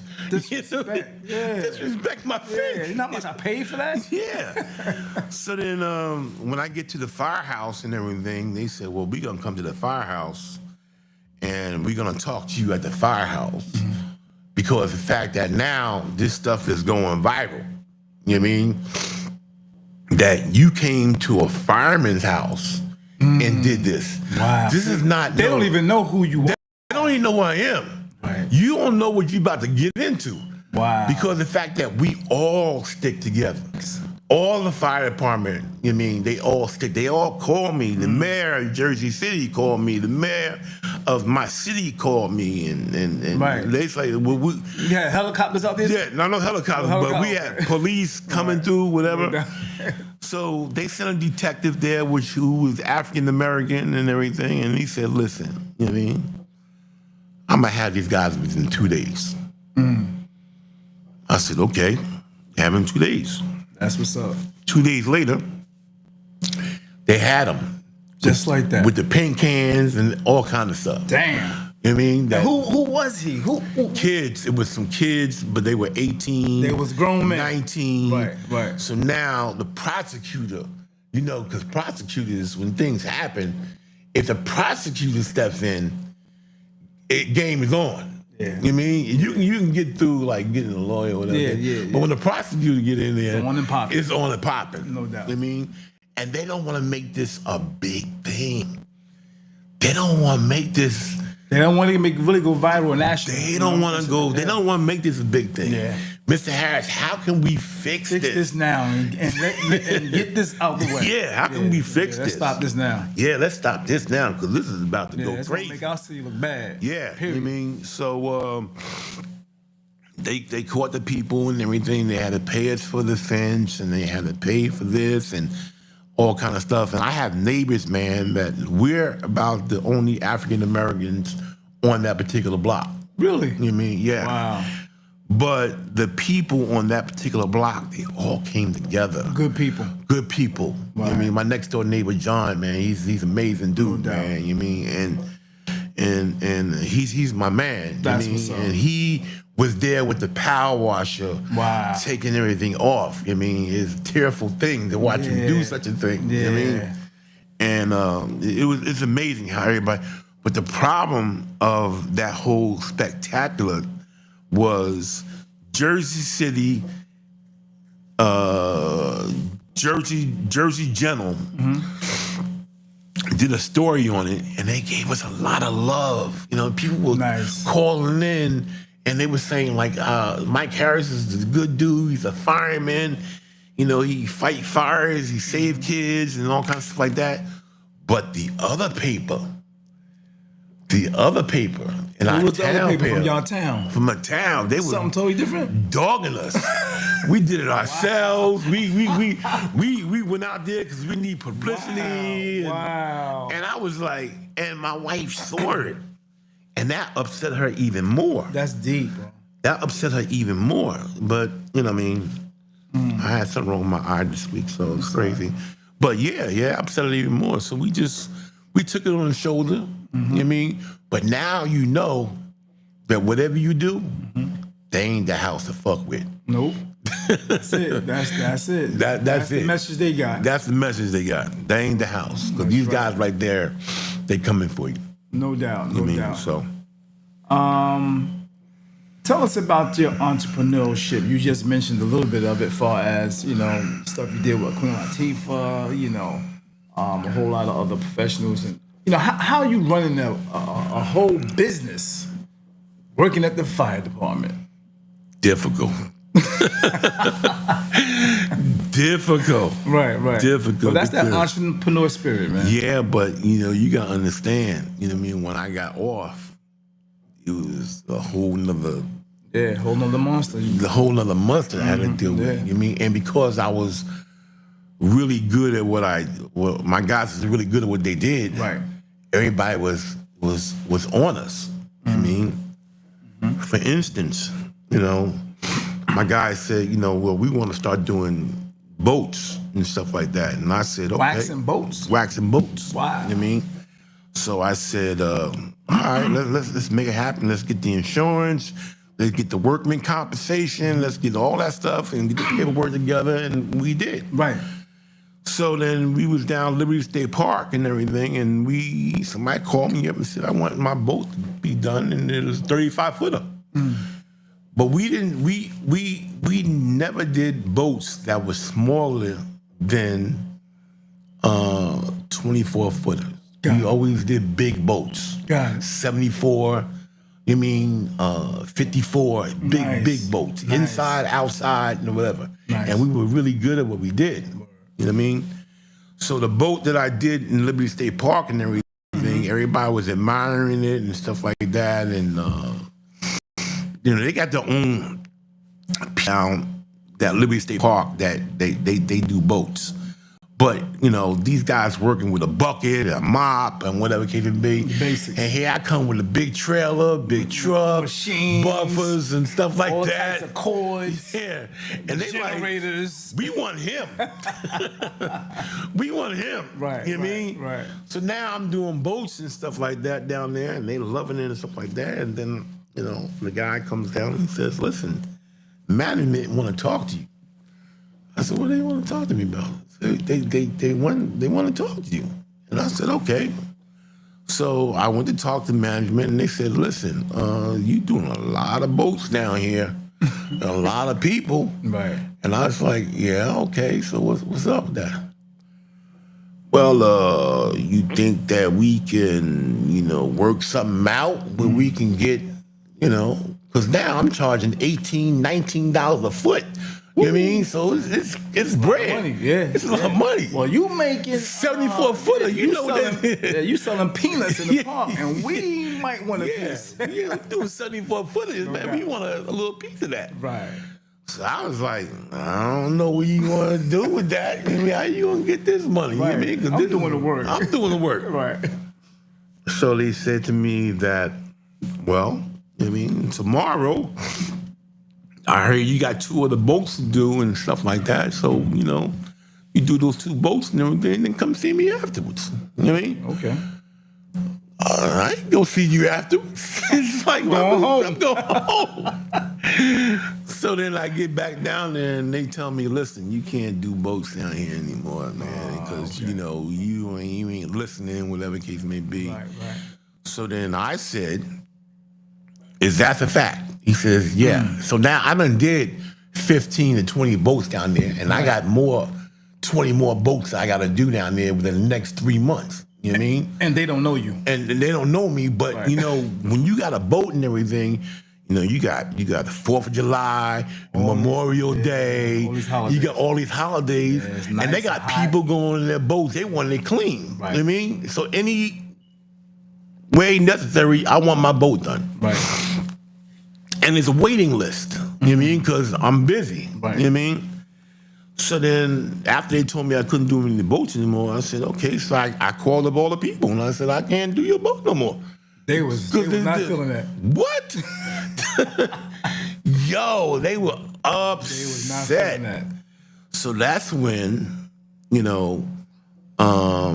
it opens up a whole new story because of the fact that, that's when I went down to Tom's River and Brick and all those places down there doing 74-footers and 54-footers and everything like that because I got my workman comp, Gotcha. I got my insurance, Nice. and I got my guys, they're looking good, they got T-shirts on, right. and now we Organized. the whole nine, and Right. we going through it, Right. you know what I mean? So then we start doing boats down there, man. It was very successful, but the problem that I was having down there was because everybody wanted their boats done. And I got only like 4 guys that's going through this. Right. Now, when you are that good, you don't want to mess up Right. and say, I'm coming and don't show up. Right. So, now I gotta find a way to maneuver around this. So I decided to end the boats.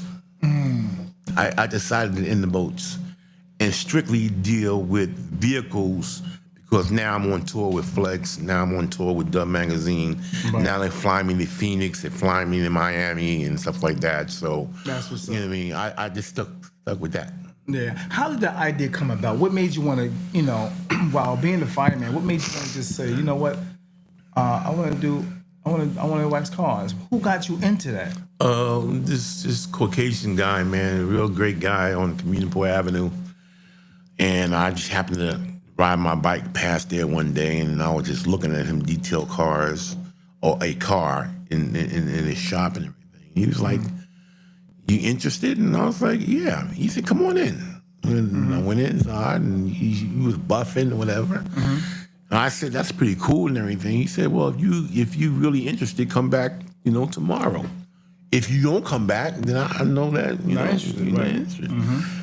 And I went back and everything, and he said, well, just come every day and just watch me every day and everything, and then you might get an opportunity to whatever. And I watched every movement he made. You know what I mean? And then after a month and a half went by, he said, okay, you learned a lot and everything. And then he said, well, I want you to buff this car out. And I buffed it out, messed it up, burnt it, whatever. But it was an older car. Gotcha. But I learned. You learned. from That was the lesson, right? And then after about another 3 weeks and everything, he said, that's it, you're done, you're over with. And I said, so what's going on? He said, I want you to go to multiple places to learn how they buff. Right. And I want you to watch what they do and put it into your segment. Right. You know what I mean? Right. So if he's buffing this way or he's Right. buffing that way. Find what you or like and buffing make it yours. Fine tune Yeah. and make it yours. Right. And that's what I did. That's what's up. You mean? And then I started doing this here and doing that there, and then Queen Latifah, and then Flex, and then it all worked itself That's out. what's up. That's what's up. All right. Okay. What was your message to the community after the culprit was caught back then regarding that gate? Nothing. You didn't say nothing to them. I ain't get into that, man. I was mad about my gate. No doubt. You know what I mean? I wasn't even worried about that. You mean? Because, kids do things, Yeah. you mean? And their mind's not there. And Always somebody develop, yeah. close to them to do that. And it was just a lesson learned, No you doubt. mean, to the community that that's not the place or the house to mess with. Right. You mean? No doubt. So, after all that, now here we are, retired. You know what I mean? You had a big retirement party and all that good stuff. After the many years of service, Yeah. what was or what is retirement like for you now? And when you retired, you had the big party, and how was that? Was that huge or what? I hear you do a lot of big. Well, I've been to one of the events. Yeah. So I know you do a lot of big parties, and you really go all the way out. Yeah. People be coming there to eat for free, drink for free. Yeah, a lot of money, Enjoy 8,000. themselves. Yeah, You know what I mean? grand, See yeah. comedy shows at your parties. You know what I Yeah. mean? Yeah. I mean, actually, a comedy show for free. Yeah, for free. You know what I mean? Yeah, 3 comedians Literally and for free. whatever. Yeah. Yeah. Yeah. So I was at one, so yeah. Tell me about the retirement. Well, it's about, before I retired from the wax factory, because I had 2 retirement parties. Right. One for the fire department. Oh, okay. And one for the wax factory. Got it. You mean? And with the wax factory, it was all about giving back to the people that gave to me. You. Wow. That trusted me with your vehicle. You mean? And not only was it like that, but it was all about advertising. Right. You mean? Marketing. It's marketing. Yeah. You mean? If I spend $8 grand, 6,000, Right. whatever it me, Something I'm gonna will get come that back. back. Yeah. You mean? They gonna fly me someplace, and Right. I'm gonna get that back. One walk. Because a car that I'm doing is not like a car out here, here, like yeah. $100 It's or not whatever. like a Honda No, Accord. no. It's different. Right, no I'm doubt. doing trailers. Right. You know what I mean? I got 15 cars in the trailer, 8 cars in the trailer. They dropping off to me, and that's my responsibility. Phantoms, you know what I mean, and Right. and Lamborghinis and Right. stuff like that. Right. Flex and Right. and Wyclef, you know what I mean? They all got nice stuff. Right. You know what I mean? So you can't just go in there and start buffing out like my man did. He started, I told my wife about it.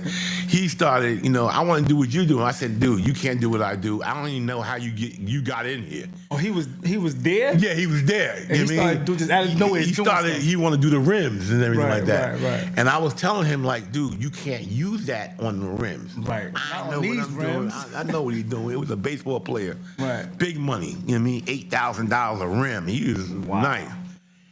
And he sprayed that stuff on them rims and everything, and I could see the smoke coming off him from the acid.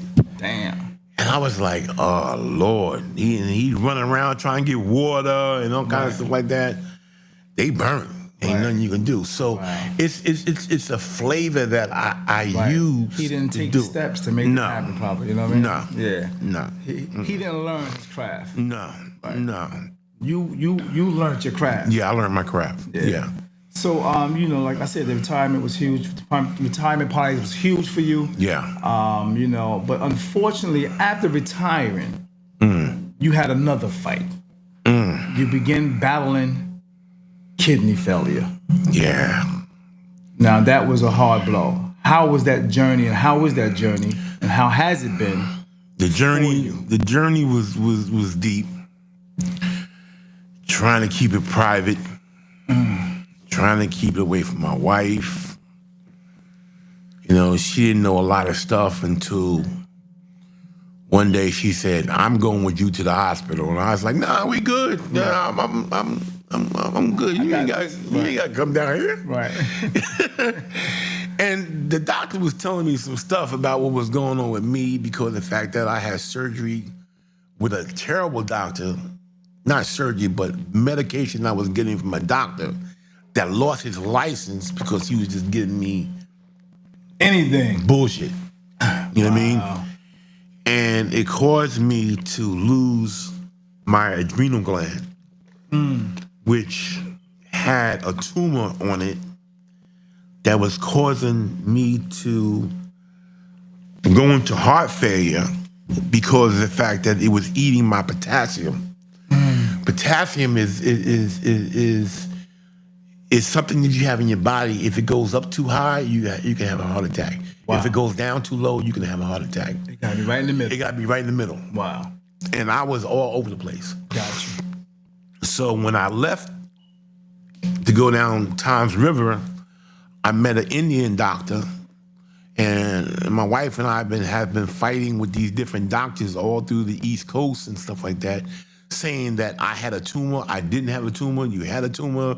We've been going through it. I mean, like people say they saw it and they couldn't find it. So I went to see this Indian doctor, and she said, Mike, I just did a scan and I just saw a tumor on your kidney. And I said, really? You really saw it? And she says, yeah, I see it. So I want to send you to a doctor in Philadelphia that can look at and tell us for sure whether or not you got a tumor there. Got it. So I went to the doctor and everything, and my wife went with me and stuff like that. And we get there, and he says, I see it.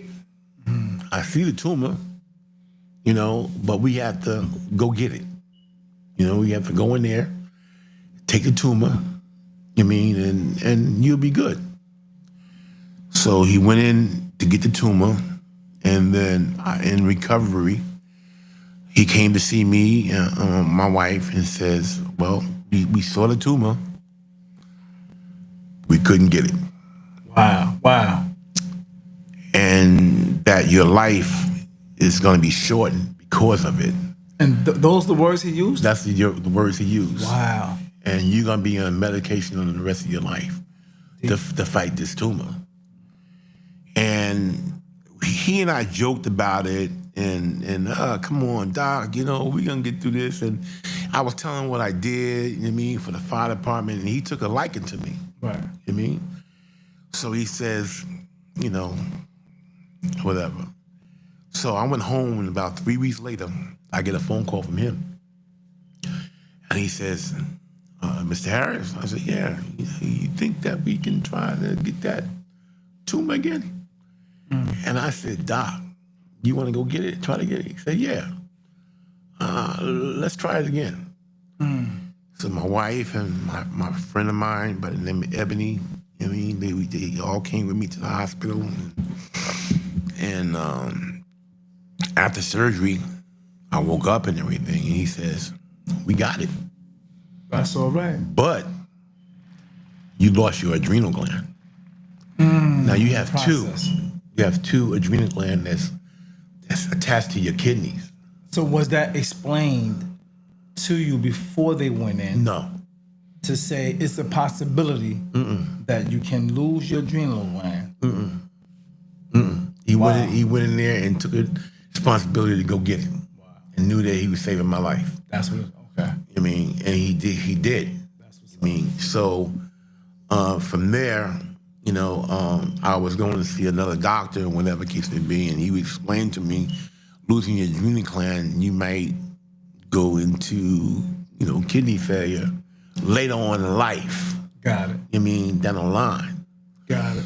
So, when I was going through all that stuff and everything, and going back to what my wife did when she came to the doctor and talked to the doctor, he was telling me all kind of stuff like, we can work this out, we can do this, whatever case it be. And then when my wife showed up and everything, she goes in there with her high heels on there, her stockings looking all good and everything. Yeah. And then he gonna come out and tell her all this stuff. I'm like, you ain't tell me this. You ain't tell me none of this. Yeah. You talking to her about all this. Where is this coming from? I know that's right. And then he explained to me that I was in stage 4, and that I probably soon would have to go into dialysis. And how did it make you feel hearing all of that at that time? What was your reaction to that, man? I got this. I ain't worried. I ain't worried about it. Right. So we were going back and forth to the doctor and everything like that. And my wife went to the doctor with me, and the doctor was talking to me about my kidneys and stuff like that. And as we were going into the doctor's office, I saw this chair. And I said, wait a minute, that's a dialysis chair. Damn. And I was like, oh, I don't want to go in there. I seen this before. I don't want to go in there. Wow. You mean I don't never want to sit in that chair. Right. Never. It wasn't tubed up or nothing like that. Right. It was just a dialysis chair. Because you know how the chair look. I know how the chair look. You seen people in Yeah, I know. I know. It looked like. Right.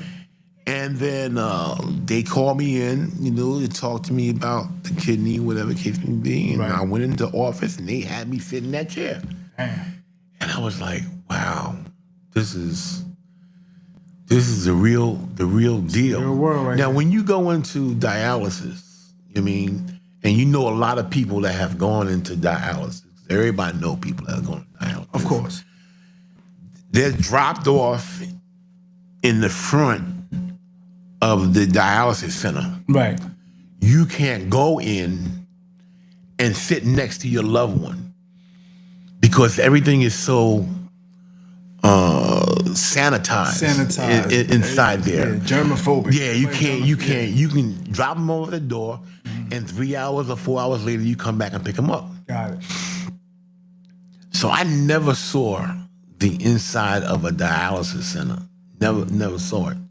So when it was my turn to go in, it was devastating to me. Wow.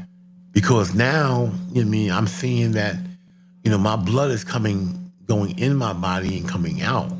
Cleaning my body and stuff like that. It's devastating. It's, What's that feeling like when the blood going in and coming out? You're very tired.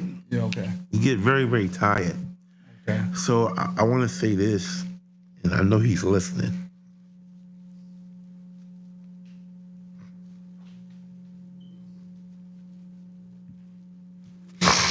I know he's listening.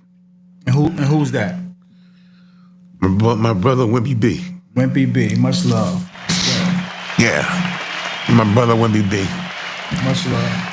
I know you've seen the pictures. He and I flying to Atlanta. Yeah. And getting treatment and the tumor, 50-pound tumor. You were very helpful in that. Let's go. That situation. Let's go. Yeah. Let's fly. What firemen do. Let's go.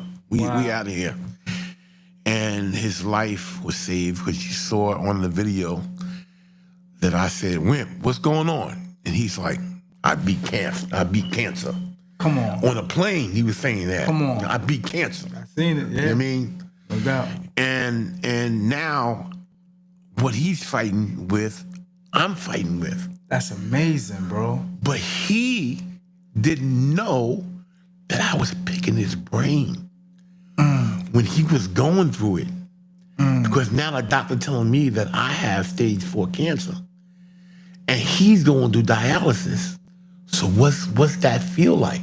Yeah, no doubt. So I was calling him, picking his brain about his PD, about his dialysis. But not telling him right now that I'm going through you're it. about to go through the process. No, because I know he's going to care about me a lot. Right. And I don't need him to focus on me. Right. I need to focus on himself. Right. You know what I mean? So deep, bro. I know he's fighting to lose weight to get this kidney. And he's doing a great job at it. And I'm there with him, fighting with him. You know what I mean? And as he was going through it and stuff like that, I was picking his brain about what it feel like, how many tubes, about the PD I can take home and do it at home instead of going to the dialysis center. And he was explaining to me about the port, about the white cells, about the red cells, what they do, and all that stuff. But he didn't know I was picking his brain. That's deep. So now I'm going through it. You know what I mean? But I'm not telling him whatever case may be.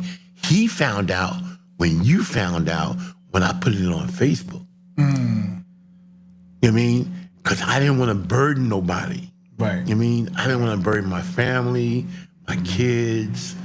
My wife was saying to me, well, you going to tell this person? I was like, nope, I ain't telling nobody. We got to keep this secret. Wow. Because this is Big Mike Harris. This is going to go crazy.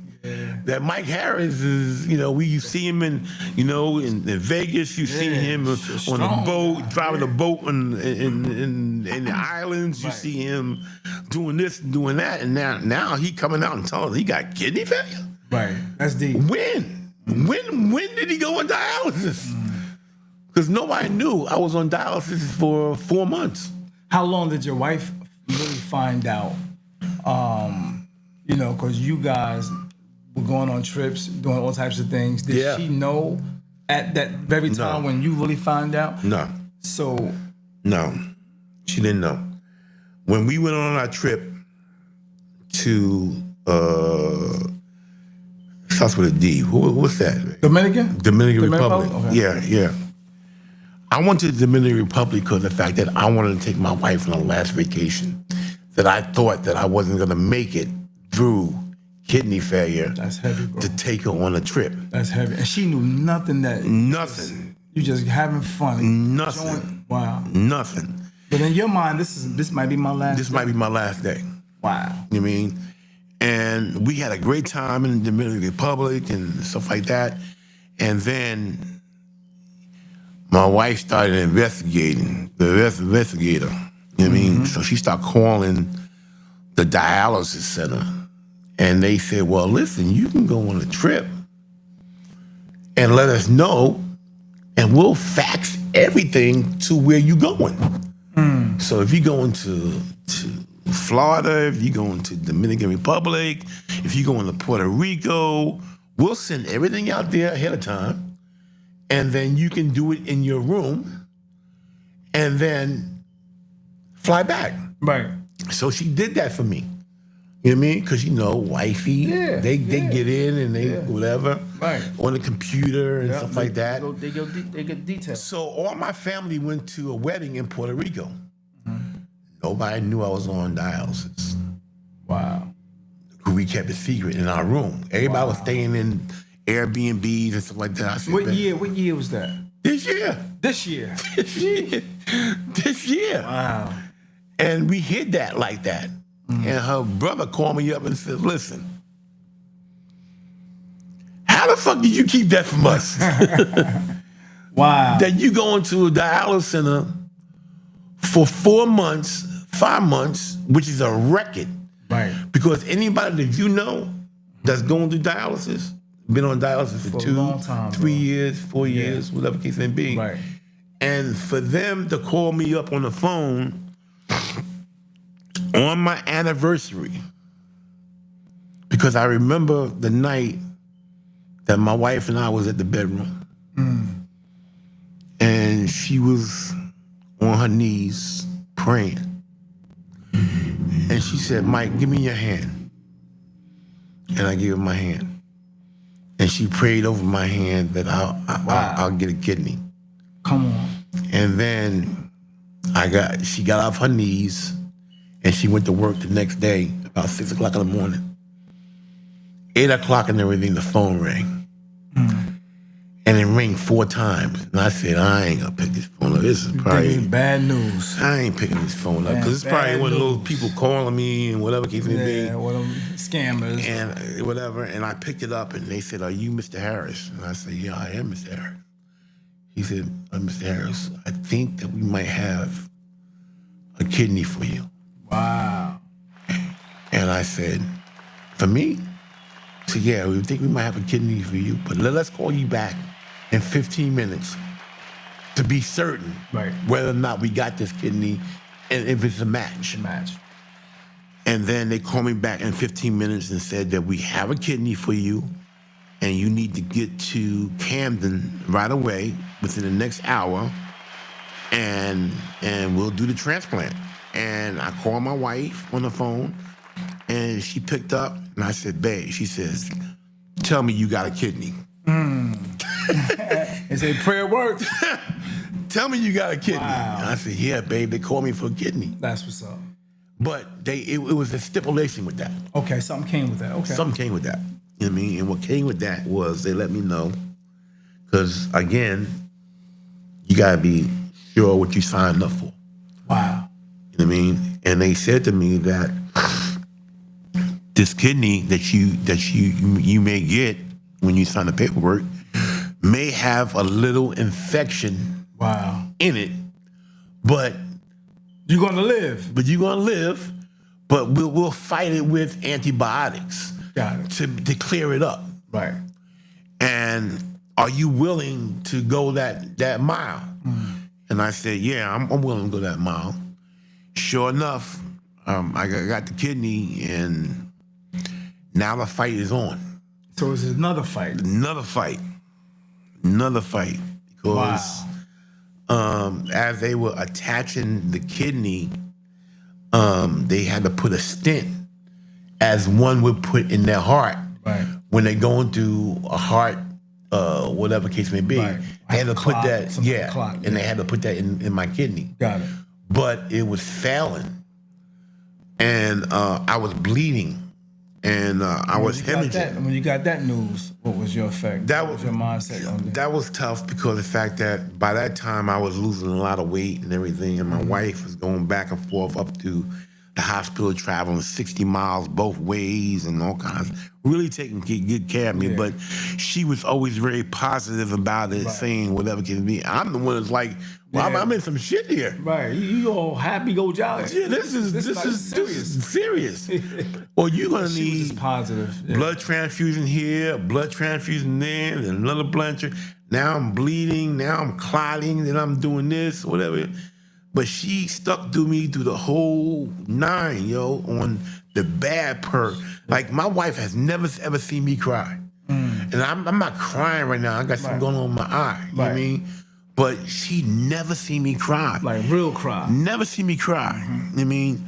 And the first time she seen me cry was when the doctor said that he had to put a port in my neck. And I thought he said he was gonna put it in my chest. But he put it in my neck where people could see it. Right. Now I gotta reveal what's going on with me. Yeah. You know what I mean? And when I came out of surgery, I looked in some mirror or whatever, and I saw this port in my neck. And dude, I lost it. You're like, this is bad. I lost it. You know what I mean? And she's like, I was losing it. Like, I'm looking like Herman the Monster with this thing right now. You know what I mean? Yeah. And they worked it out where, it had to go that way because my veins, they folded. You know what I mean? My veins clogged. And Wow. they couldn't get the needle in there. So they had to put a port in my neck to get right to the heart to me to get the medication that I needed. Wow. That's deep, bro. That's deep. The life of a fireman, man. Yeah. I mean, the things you have gone through, bro. Yeah, 100%. Yeah. What keeps you motivated, man, doing that tough health challenge, man? What keeps you motivated? Fighting cancer. Fighting to get the results from an individual that tells me they beat it. You know what I mean? When you come and tell me you beat it, I'm like saying, yo, we beat this. And I'm gonna say this name right here. This name is very valuable to me. His name is Ali Overby. And Ali Overby was going through cancer. And I was going through it with him. You know what I mean? Because when you are a caretaker for an individual, it's not just them. Let me say this to you. It's not just them that's going through the cancer fight. It's they are and you are. Right. Because you need to know the medication that they're giving him. Because it may be the wrong medication that you're receiving. But you kept a log, like my wife kept a log, about what I'm supposed to take, whatever case may be. And when they give me something wrong, it's like, no, Nope, that's not it. no, got records? this is what he's supposed to be taking. This is it right here. Whatever This case works may be. for him. Because this could really kill you. Right. This could really hurt you. You know what I mean? And I was Ali's Overby caretaker. Wow. And we was battling through the fight. And I noticed something about him because he was a fireman. Remember, I told you carcinogens in the firehouse causes cancer. Got it. And I saw Ali one day, and he had this blue leather jacket on. And I said, man, it's hot as hell in this firehouse. why would he have this blue leather jacket on? Like, you know what I mean? It ain't cold. But not realizing that his red cells were low. So he was cold. He was cold. And Ali was the type of person where he would carry everything that he had in that coat. It'd be 400 pounds, but he gonna wear it. You know what I mean? And I realized that when he went to Cancer Treatment of America that he had a blood disorder, and he had a blood disorder for a very long time in the Jersey City Fire Department. And he's been fighting it and everything. And he finally went to the doctor, and they told him that he was in stage 4, or close to stage 5. Wow. Yeah. You know what I mean? So that's when the fight really began, because of the fact that Ali, all he wanted was this monster taken out of him. He would always tell me, Mike, you know, they talking about doing this surgery. And I was like, Ali, I don't know about this surgery, Ali. I mean, he's like, I really want to get this monster out of me. Right. But I knew that if he had this surgery, that'd be over. That'd be over. I knew it. So what I did was, you know, I got a hotel room down in Philadelphia. He and I slept that night, you know, in different beds and stuff like that. And we talked about his life. His good things, his bad things. We talked about it because he needed to get that out. Right. You know what I mean? Yeah. And we talked about it, and I felt so good about it. But the only thing I felt bad about is tomorrow morning he's going under the knife. Right. And he went under that knife, and things didn't go well. Wow. You know what I mean? So, you know, people fight real hard for their life. And when you realize that you're going through some bad stuff, right, you know what I mean? You take on life a totally different way. I see life a totally different way. I can imagine. Now, because of the fact that, you know, I've been critical. Right. You know, with the fight that I had.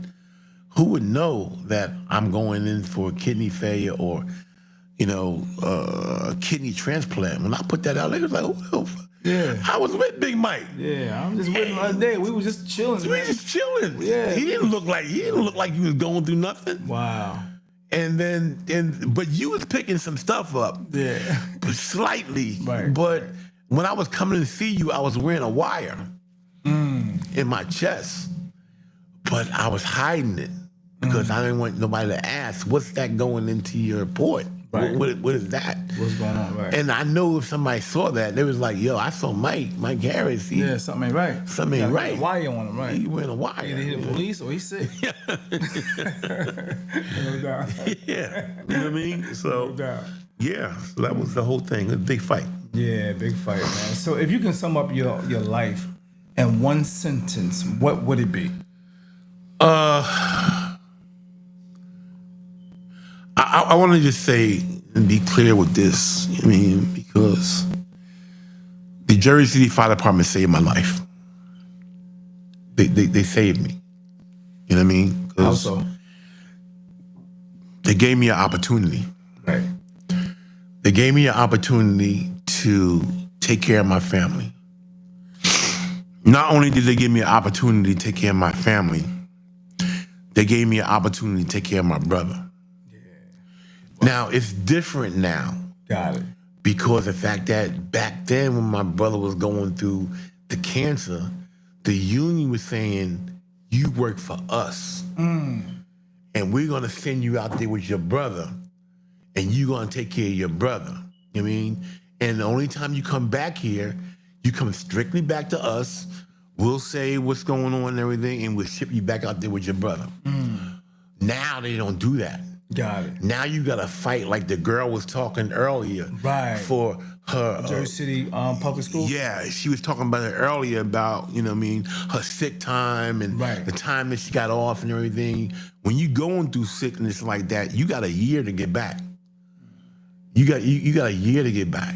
Right. You know what I mean? And before someone texts you and say, Big Mike Harris, you know what I mean? And I know that's out there, you know what I mean, about me being on sick leave for a long period of time. I mean, most of my career. That's what they'll say. They had no clue. They have no clue. You know what I mean? They have no clue that my deceased wife, I lost her because she had sickle cell. They have no clue that I lost my brother because he had cancer. They have no clue that I lost my son because he had cancer. Wow. They have no clue that I lost my mom because she had cancer. And I've been fighting those battles On along top with of your own. Top of my own. Wow. So when you say that Mike Harris, all he did was be on sick leave, the reason why, and I'm gonna be clear with y'all right now, I'm gonna say this to you right now. I'm gonna be clear because of the fact that when you think that you're gonna be a fireman and never get hurt, you got another thing coming. Because everybody gets hurt. Wow. In some kind of way. In some kind of way, you'll get hurt. But the problem with the Jersey City Fire Department and the union is that you can't go to your doctor and be treated for your injury. You have to go strictly To their doctor. to their doctor. So what's the downfall to just going to their doctor? So, okay, I'm glad you asked that question. So when I got hurt and I fell through the floor on Dwight Street, tore my shoulder out, tore my knee out, I went to my doctor, right? And when I realized that I couldn't go to my doctor, I was already in his office already. He evaluated me already and said, your career is over with. Wow. You're done. That's it. You know what I mean? You can't put this shoulder back together. You're done. And your thought was? I ain't doing that. Doc, We got to fight this. Doc, you gotta do something. Yeah. I mean, you gotta fix this for me. I mean, quiet as kept, I had a small little surgery with a doctor, and he said to me, "Well, I just fixed it enough so you can just get back. Bang. Got you. Just get back. Right. But your career is over with." Wow. So he says, and 3 weeks from now, 4 weeks from now, I want you to come back and let's go through your shoulder and everything. When I left there, I ain't go back because I knew what he was gonna say. So I went to the city doctor. They evaluated me and said that you're gonna be on sick leave and we're gonna do the surgery, have a doctor do the surgery from our doctor. Now, I'm gonna say this, you know what I mean, and there's a lot of men in the Jersey Fire Department that worked it out to get 2/3. Now, that's an important word. 2/3. 2/3 of their pay once you get hurt and you can't come back to the firehouse, you get 2/3. Now, there's a lot of people that will accept that Yeah. and say, okay, I'm gonna get an extra $800 in my check a month. You know what I mean? I'm good. I'll take that 2/3 and everything. And they take that and they good with it. Take care of their family. You didn't want that. Hell no. No, I went and got my lawyer. I know that's right. I went and got my lawyer. Word. And he looked at my case in 1994, 1995. He looked at my case when I got hurt 2 years ago, and he just went through it and everything like that. And he says, well, you got hurt in 94, 95. I said, yeah. What did they do for you in 94, 95? Well, the city came to the courts and everything, and they didn't bring that paperwork. And the judge says, listen, where's your paperwork Right. for Mr. Harris? Right. And they was like, we left it back or whatever the case may be. Wow. So the judge said, well, you know what? Let's dismiss this and come back, 3 weeks later, whatever the case may be. They came back again. They ain't had that They paperwork. had paperwork. Nope. So the judge says, where's your paperwork? He gave me some excuse and everything. And the judge said to them, listen, I'm going to dismiss this, and you're going to come back in another 3 weeks. But take this note. If you come back and you ain't got that paperwork, I'm going to give Mr. Harris $1 million. Wow. I'm gonna get him out. Praying, please God, don't Please don't come back. Don't come back. Don't come back. Don't even come to court. Don't come back. Yeah. So they came back. They had paperwork and everything, and the judge says for them being negligent, for not bringing that paperwork and keeping you in distress, Right. I'm gonna give you an opportunity, Mr. Harris. I'm gonna give you an opportunity whether you're gonna take 2/3 or I'm gonna let you go back to the firehouse with your injury. And you gotta decide what you wanna do. Wow. So I said, Your Honor, just give me, the sick leave that I need to get my healing together, Right. and I'll take to go back to the firehouse. Woo. So I went to the firehouse, and this is where you got your men that's with you, your brothers with you, That brotherhood. the brotherhood to take care of you. Now, I have 15, 16 surgeries Wow. on my knee, my hip, my shoulder, and all that because of the fall that I had. But the firemen never knew that I had all those injuries and never knew exactly why I was on sick leave. They thought I was abusing it. Right. They just thought you was having fun. Yeah, you just started they don't know what's going on. Yeah. But the problem is the doctors they send you to botch you up so bad when you come back, you really can't work. So you have to go through the whole 8 months, 9 months of sick leave, Right. and then do it all over again. Right. Because of it. Yeah, because after the surgery, you got more pain. More pain. You know what I mean? Now you got to sit out this much time. I'm out. See, I'm out because of the fact that Engine 8, where I retired from, is the harder working company in the country. right. Those guys play no games. I mean, so they allowed me to, get myself together before, or drive most of the time, or be the chauffeur, Right. which is very important because you got those guys' lives in your hand when you're the chauffeur. When they ask for water, you need to get it to them. Got it. Whatever the case may be. So that's the reason why I was on sick leave, because the city was I was getting surgery from all these different doctors and they were botching me up. I had 4 surgeries on my shoulder, 3 surgeries on my left knee, 2 surgeries on my right knee, a hip replacement. I had all those things that happened through an injury that I fell through, and I had to take care of myself for 28 years. Sheesh. That nobody knew that I had these injuries, That's deep. but I had to play it off. Well, looking back at your career, your life, what are the most you're proud of?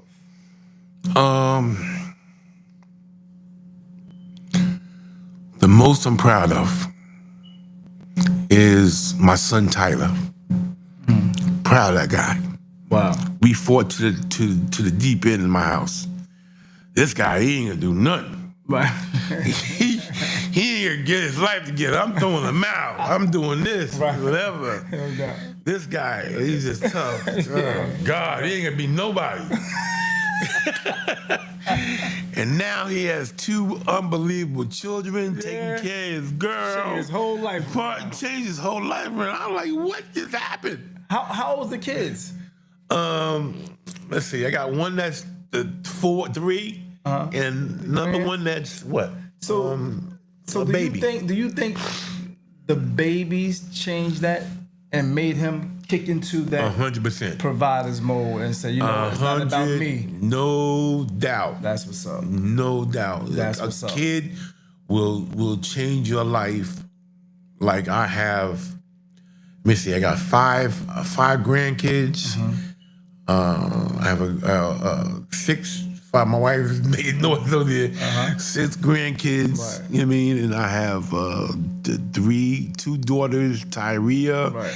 in Dale. I have a son by the name of Pierre that's doing amazing things That's what's up. in Atlanta. You know what I mean? So I'm all rounded off and stuff like that, and everybody's doubt. doing well. That's what's up, man. That's a blessing. So it's the kids, man, that keep you To help them. grounded. Yeah. You know what I mean? Like what you need. That's right. You know, and just because of my attorney fighting for me, you know what I mean, because of the fact that I told you earlier before that I sued the state and I sued the city. Wow. And I won both cases. That's what's up. And they was trying to chop me up in there and all kind of stuff like that. And, you know, you got a wax factory job and you doing this, you doing that, you making money, I ain't making money. You went through my Facebook, you went through my Instagram, you know what I do. You know I had the party for the 30th retirement. Right. So you've been on my Instagram. Right. So why are you asking me this in court? Wow. You know, why you already know the answer already. Right. That I haven't worked in 2 years. Right. So I don't got no money. Right. You know what I mean? Right. But now, me and my wife, we're taken care of. Because, like, I'm telling these brothers out here that's going for 2/3 and stuff like that, you mean? Because they got a finger that's messed up, they got this messed up. Yo, get your attorney and go for 100% disability. Yeah. So what other advice you got, you want to leave as a legacy to be for not just a fireman, but for Mike Harris? What other legacy you got for, information you got for the younger generation that want to be a fireman? Well, What kind of advice you got? You and I talked about this a while back ago, and you said something to me that bugged me out. And I concur what you were talking about. You said somebody was in your chair and you talked to them and you asked them, about the application to become a fireman. And they told you, what did they say to you? He don't even want to be a fireman. after I asked him, I don't wanna do be a you want to fireman. be a fireman? No. I got somebody I can go call right now. Yep. And get you the application. I said, Yep. I said, what you think? What you think? He said, just like that. You right. All right. And I called Al. Al. Phone. Yep. Call Al. Dude, My man. I said, no. He said, no. Yep. I don't want to be a fireman. Yep. And I get that all the time. You mean? Because they watch this stuff called Rescue 911, Right. all that stuff on TV and yeah. stuff like that, and it shows them the myths and everything. But the point is that it's a good opportunity and a bad opportunity. Got it. It could be good and it And could bad. and bad. You know what I mean? The good is the money, you take care of your family. Right. The insurance is great, for your family. Because my bills is way over $1 million. Wow. Way over a million that the city, whatever. So those benefits really take care of you. You know what I mean? But the point of the matter is the fact that, jobs are scarce today. Really It's tough. It's tough, trying to find a decent job. Right. And there's no more factory jobs where you can go and lift boxes and all that stuff like that. That's out the window. That's done. It's all about what you're doing on the computer. Right. That's all it's about right now. You know what I mean? You got to have those skills right now. Right. And a lot of us don't. A lot of us don't. You know what I mean? So let me just say what's up to my buddy DeVal. He has a business in Toms River. It's called the Loft. The Loft. And he and I work together, man, and he has it packed every week. It's a good club and stuff like that, great food and stuff like that. So give shout out to him, man. And anybody come through Toms River or Manchester, man, go to the Loft. It's big time. You know what I mean? Really Is there big anything you want to say to the people that supported you through the years and through everything? Is there anything else you want to say to those people who supported you through the years? There's a gentleman by the name of I'm sorry, I can't think of his name right now. I'm bugging. big dude, man. You saw him grow up. He's a karate guy, man. Jersey and City? Jersey City. Big dude. Superman? He's Superman. Superman? He's Superman. Wow. That guy right there, man, is amazing. You know what I Yeah. mean? Because all he wants, when he goes to different fires, goes to different funerals, go to whatever it is, he's gonna show up and everything with his camera and take pictures, whatever. He's never looking for any money. All he wants is a thank you. Wow. You know what I mean? That's the bullhead guy, right? Yeah. Back in the day, barbarians. Yeah, he's gonna kill me, man. He gonna beat me up because I can't think right now. You know what I mean? But yeah, good brother right there, No man. doubt. I like to be, Andrew Johnson. This is one of the good guys. I was at the firehouse one day and I was in the firehouse and everything. The speaker opened up and everything, and I heard somebody call for help. And he was a chief of apparatus. Right. He always had a radio with him. You know what I mean? Right. And I heard the speaker open up and somebody said, help, whatever. And I said, that sounds like Andrew Johnson. And then nobody moved and everything. So I said, man, that sounds like Andrew. And he was in the firehouse at the time. No, he was at his home. Oh, house. On Carteret. Oh, gotcha. Okay. And then I heard it come over to speak again. I said, that's Andrew. So I stole the truck, the fire truck, and everybody jumped on. And I was on the radio talking to him. I said, where are you? Where are you? He said, I'm in the bedroom. I can't walk. I have a stroke. And I was like, what? Oh, man.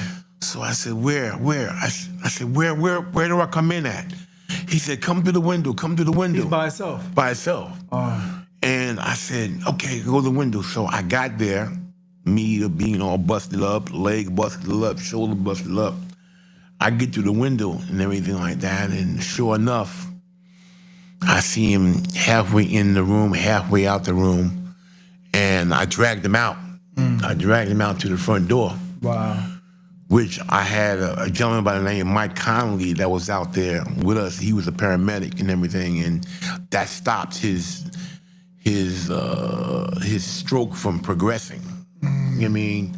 And saved his life. Right. You know what I mean? So timing was everything. Timing was everything. You know what I mean?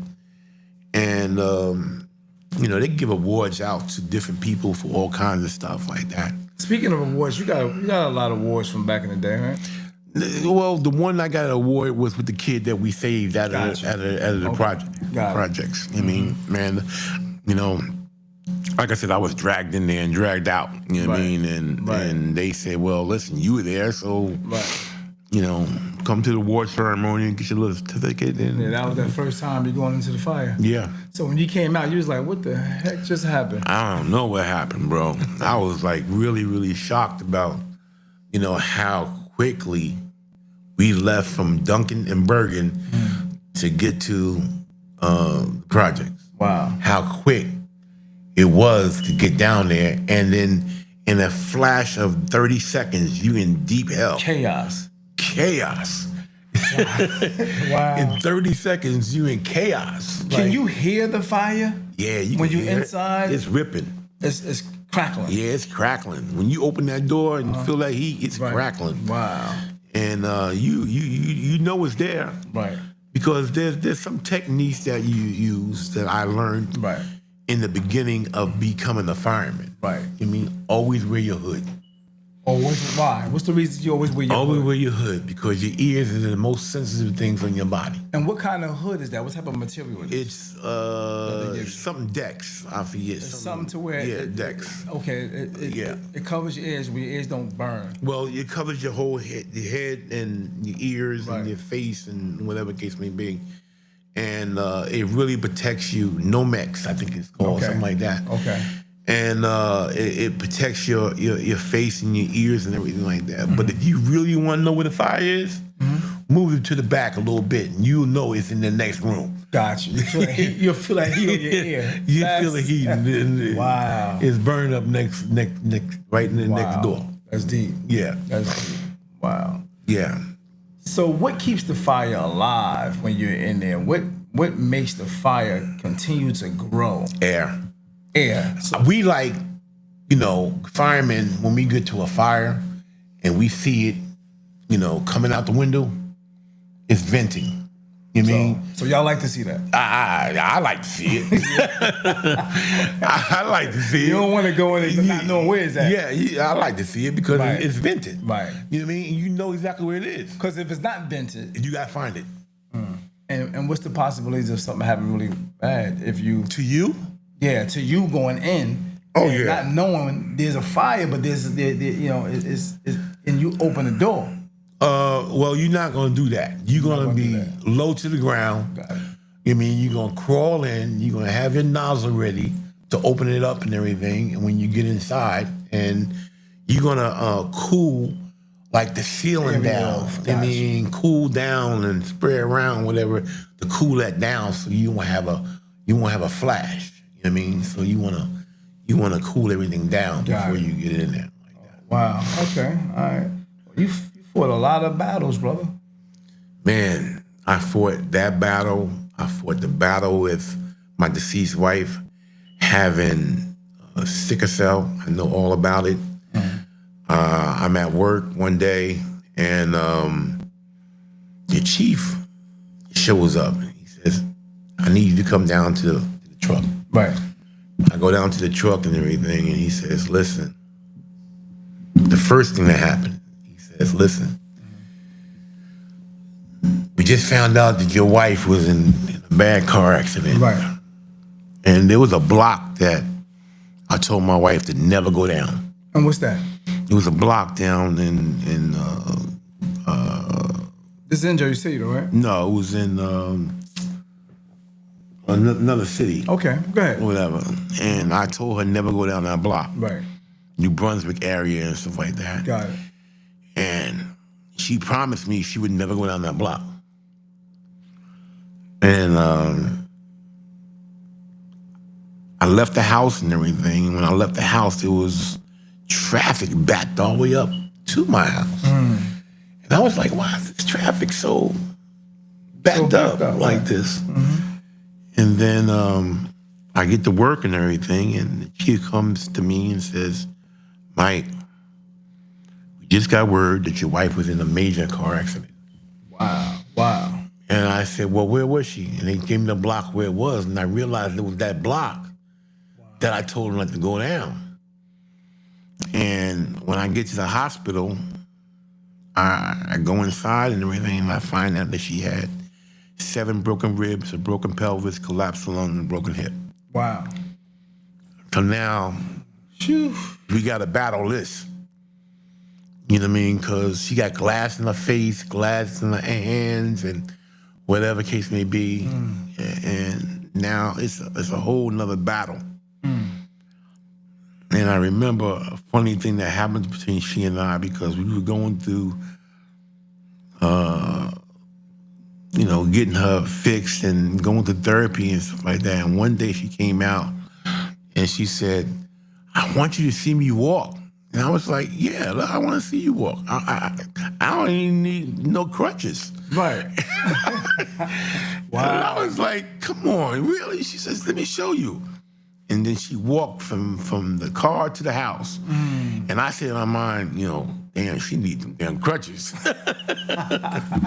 Wow. I think she needs the crutches. You know what I mean? But we fought through that battle. Right. And she had sickle cell. Right. You know what I mean? And then we had a beautiful baby girl. Her name was Dale Genesis Harris. And we had the baby, and it was a beautiful thing. And we, 3 months that we got our daughter, and we chilling, whatever case may be. And then I'm at the fire, another fire, 22 engine transfer. They called me and told me that your wife was, the police is at your house. Wow. And I said, "Why are the police at my house?" "Well, we found your wife. The cops broke the door down, and they found out your wife was incoherent in the room holding the baby." Damn. And I said, "Really?" I said, well, where is she now? She's on the way to the hospital. And when I got to Robert Wood Johnson, I go inside panicking and stuff like that.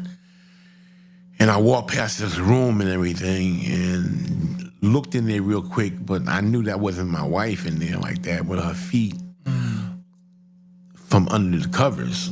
I knew that wasn't her. So I went to the desk and asked them, like, where is Mrs. Harris, my deceased wife? Right. And they said, well, follow me. And he took me right back to that room. Same room. And that's where I found out that she bled from every part of her brain. Wow. From having a major stroke. And I want to, since we on that note real quick, I want to give my wife her props with, my son, Trevor, that passed away of cancer. Yeah. And knowing that the battles that I fought with cancer patients throughout the years before he got ill, I knew every minute and every second what was going on. Right. Which was tough on me because I knew what was going on, and my wife, she didn't know what was going on. Right. And I couldn't tell her about what I seen. Right. So I remember she came into the room and she said, I want to get in bed with you, Mike, and I want to lay down and hug up and stuff like that. And I said, no, go lay down with Trevor. Go lay down with him. Because I knew tomorrow was going to be his last day. That's deep. And she didn't know. And there's a couple of things that I didn't want my wife to see. Didn't want to see me taking care of Trevor the way I was taking care of Trevor. Didn't want her to see him pass away inside of an ambulance. Didn't want her to see her pass away in the house. Didn't want her to see anything. I wanted her to get to the hospital, hold her son, and if God decided to take him with her holding him. That's what's up. And that's what she did. That's what's up.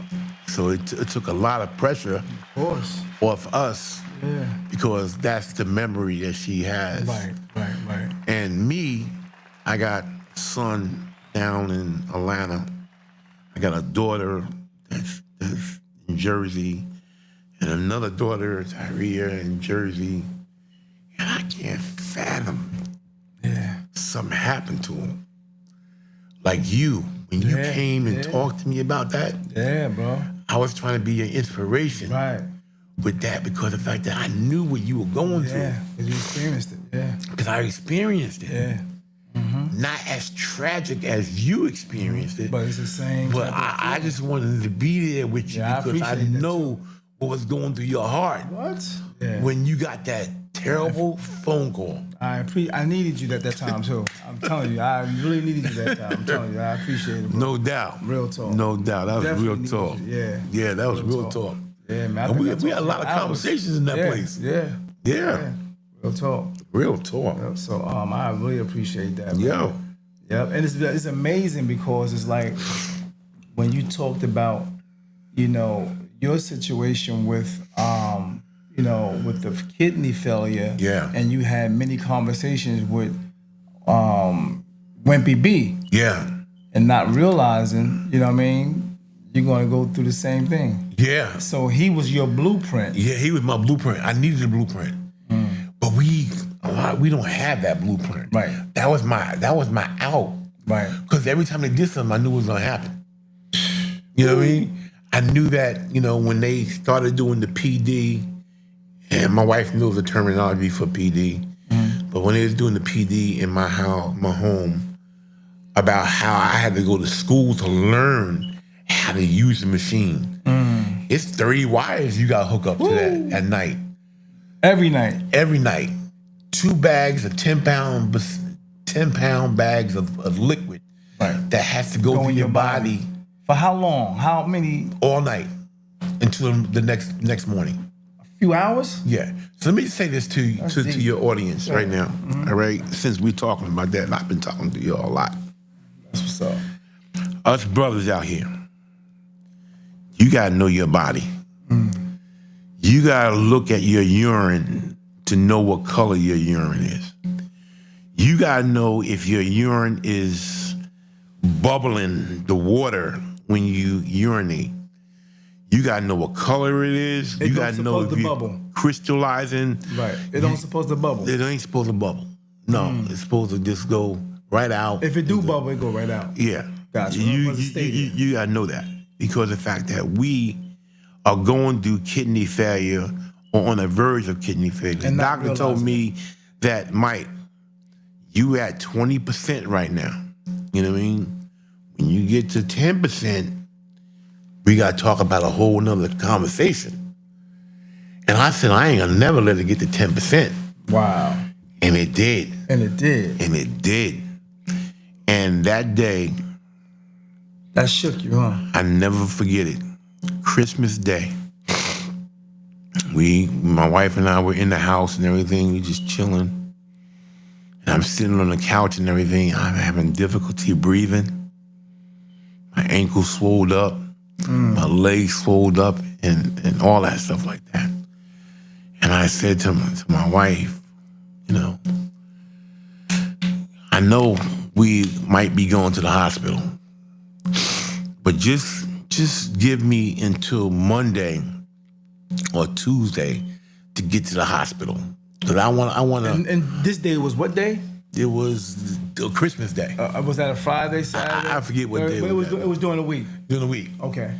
And I said, I just want to get through this with the kids and, you know, our grandson and this, whatever. And what was her response? Fuck that. That's a true wife.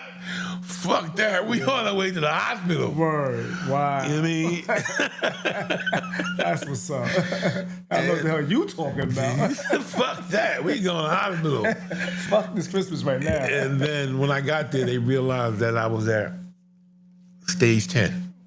Damn. And right now, you need to go on dialysis. Right now. Right now. Right now. And I said to myself, how am I going to do this? How am I going to talk to my daughter? How am I going to talk to my son? I got family members and everything that's concerned and whatever. What am I going to do? And I said, I ain't telling nobody nothing.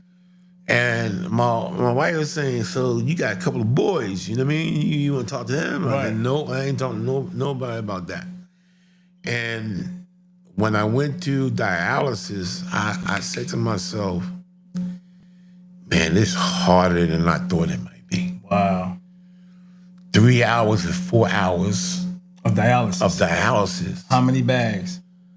No bags. It was just blood going out, going in and out. I got you. Okay. And when I get home, my wife had food for me. I'm dragging. I want to sleep. You know what I mean? And that's one of the reasons why I respect Wimpy so much. Because he taking that. Right now. And still playing. Still DJing. Wow. So I look at him like look at my boy John Austin. Right. Like, dude, you Superman. Real talk. That's some real talk. And you got a wife that loves you. That y'all making this happen right now. That's heavy, bro. I know he's getting the kidney. I feel it in my heart. No doubt. He's losing the weight and stuff like that. But when he get it, I'm going to be right there with him. That's what's up. I'm going to be right there with him. That's support it right there. We're going to do it together. That's a because I owe you. I owe you because you taught me a lesson that what I was going to experience that I wasn't ready for. You know what I mean? That's deep. Shout out to Wimp, man. Yo, no doubt. Shout out to Wimp. No doubt. Respect. No doubt. Yeah, I've seen him in I think it was he was doing a party at Chandelier. I'm getting out the car and I'm there and He carrying shit. carrying stuff, like wagon and stuff. Like, and he put. I carrying asked him, shit. you know, you need some help, bro? He got it. He was already mainly, you know, got everything on the wagon already. Yeah. And he's rolling. I was like, that's what's up. And Yeah. I was thinking that same thing. Yeah. 'Cause I already know what he's gone through. Yeah. And this man is saying, you know what? I'm going to go out here and keep doing what I've been doing. Yeah, So man. you know, that's a blessing when You know what it takes? respect to you, bro. You know what it takes to go to a hospital and the doctor tell you, because I was with him. My wife knew I was with him. I was with him in medical center. And Whitney wasn't doing good.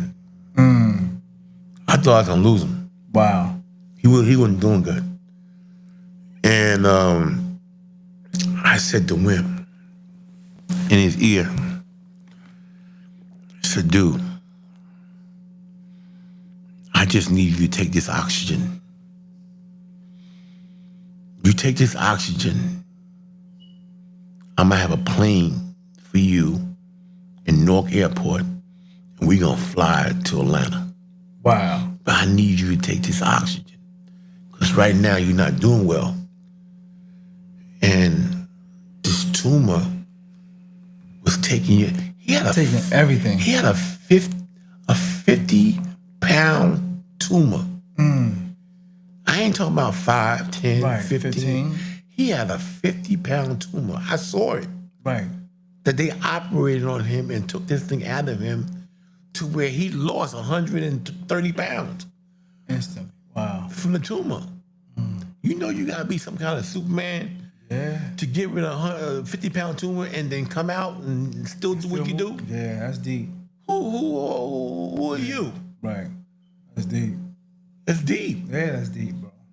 So, like I told you, when you and I talked previously, man, I've been through some shit. Yeah, bro. Yeah. I've been through some shit. Just like you go into a burning building and your objective is to save a life.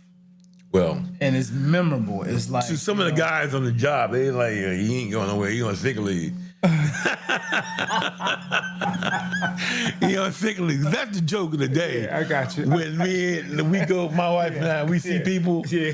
you know what I mean? And they tell you that you on sick.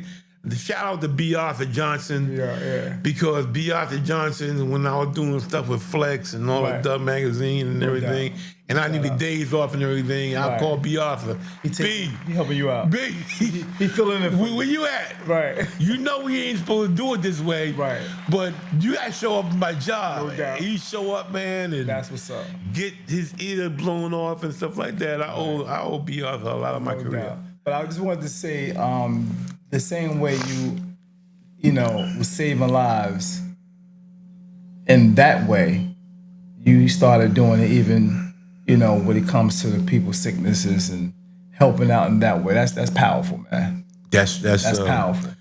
That's a tough job when you know everything about sickle cell, when you know everything about kidney failure, when you know everything about white cells, red cells, ports, and all those things you fight through with cancer. It's a hard pill to swallow because you don't know what tomorrow's gonna bring.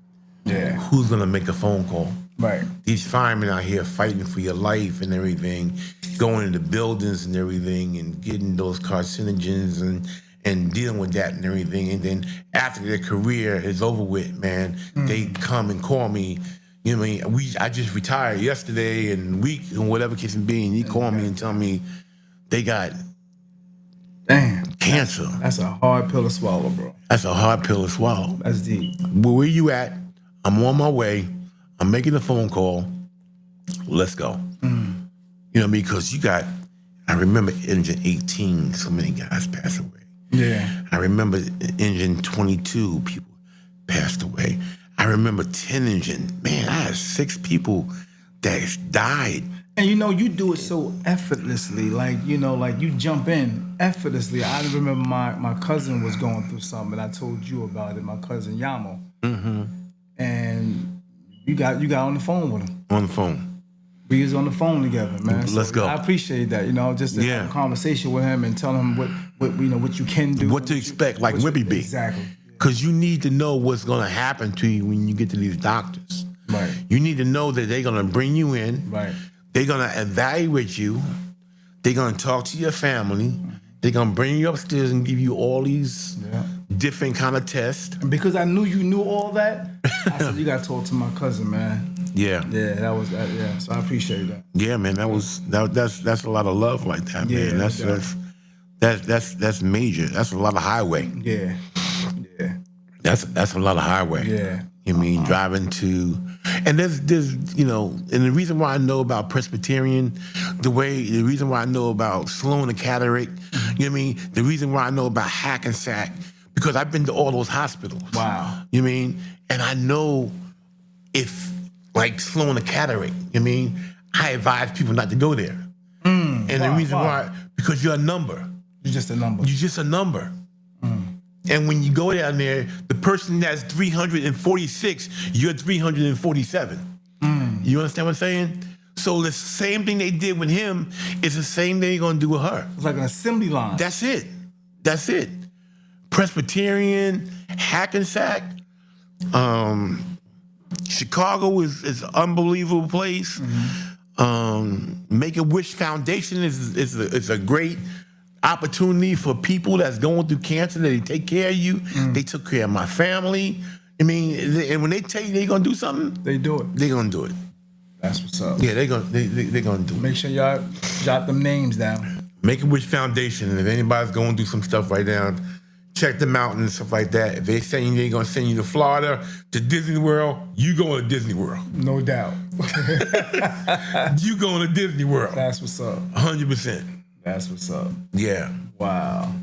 Yeah, this is good, man. Good morning, Yolanda McKnight. If anybody got a question, anybody got a statement for Mike, you can go ahead and put it on the comment board.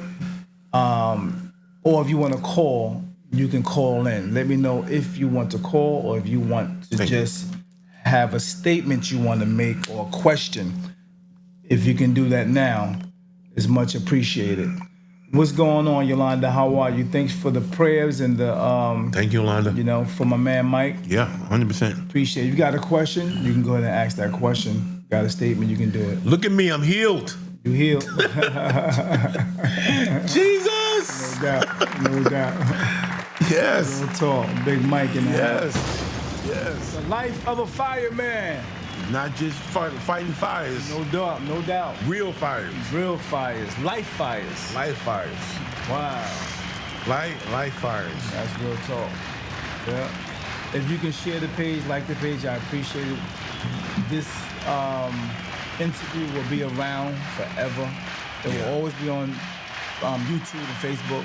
Yeah. So if you guys missed the interview, you can go back and check it out if you like. You know what I mean? Jersey City Fire Department, thank you very much for all the things that you've done. Jack Johnson, I think you're doing a great job as being the chief of the fire department. I mean, and all the people that's under you, they're just amazing. If you're in a fire and stuff like that, and you think you can't get out, just hold on. They coming to get you. They coming to get you. You know what I mean? I teach kids all the time that come to Engineate, and we have this game that we play, and the game is screaming. You know what I mean? Help me. You know what I mean? Call out your name. You know what I mean? Because, when we come in to get you out of a fire, or you're under the bed, or you in a closet, we got all those helmet on and the lights and the gear noise, and the booze, breaking glass and whatever the case may be, and we sound like a monster. Right. You know what I mean? But we're not a monster. Right. We coming to get you. No you know what I mean? So you need to call out. You know what I mean? And I want to, if I ever go on these classes again, I want to teach kids how to, you say stop, drop, and roll and stuff like that. They stop, drop, and roll. We ain't doing that in a fire. That's just a game that we play to get kids interested in what we trying to teach them. Right. It's a door opener. Yeah, it's a door opener. I got you. Yeah, To get them to soak in other information they need to know. Yes. Got it. That's what I do. Now, other guys do differently, but I need a little handle that I have to go through to kids, that come in from, kindergarten or whatever case may be, make a game for them and stuff like that, and and who can scream the loudest, who can help me the loudest. Right. So then I give them an award and stuff like that, so they realize that if a fireman's coming in there, just realize that we coming in to help you. That's what's up. Please share the page. Please share this page. Yeah. Thank you so much if you can do that. Is there anything else you would like to say to the people on anything, whatever subject? First of all, I want to ask you, Yeah. what would you like to say to your wife?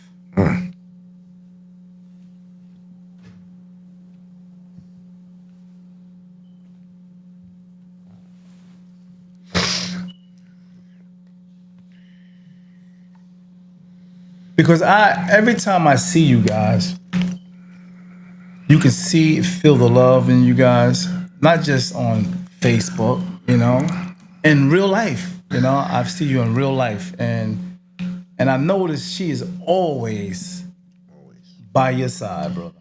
And she's here right now. Yeah. You know what I mean? She's here right now. You ain't going by yourself. Yeah, because he was supposed to come up by. You supposed to come up by yourself. Yeah, she like you ain't. No, I know what you're talking about. Anything can happen. I'm gonna be there. I'm a fighter. No doubt.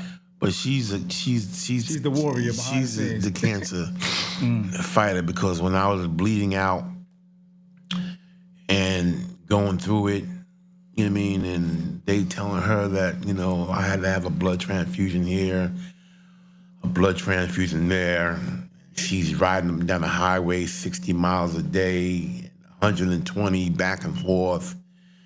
I mean, my road warrior, she, unbelievable home keeper, unbelievable taking care of business, you know what I mean? And she's not just pretty, because everybody think she's just a pretty girl. She's just a pretty girl or something like that. She come into the doctor's office and they start telling her shit that they ain't even tell me. Right. You know what I mean?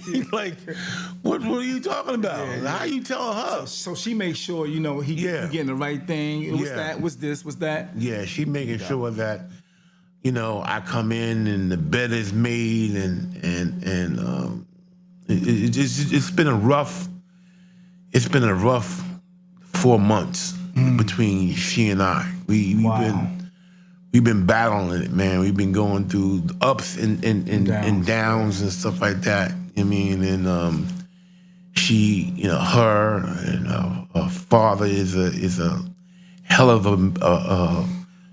a bishop. You know what I mean? And he just had a big party that she threw for him. It was an 80th birthday party. It was amazing.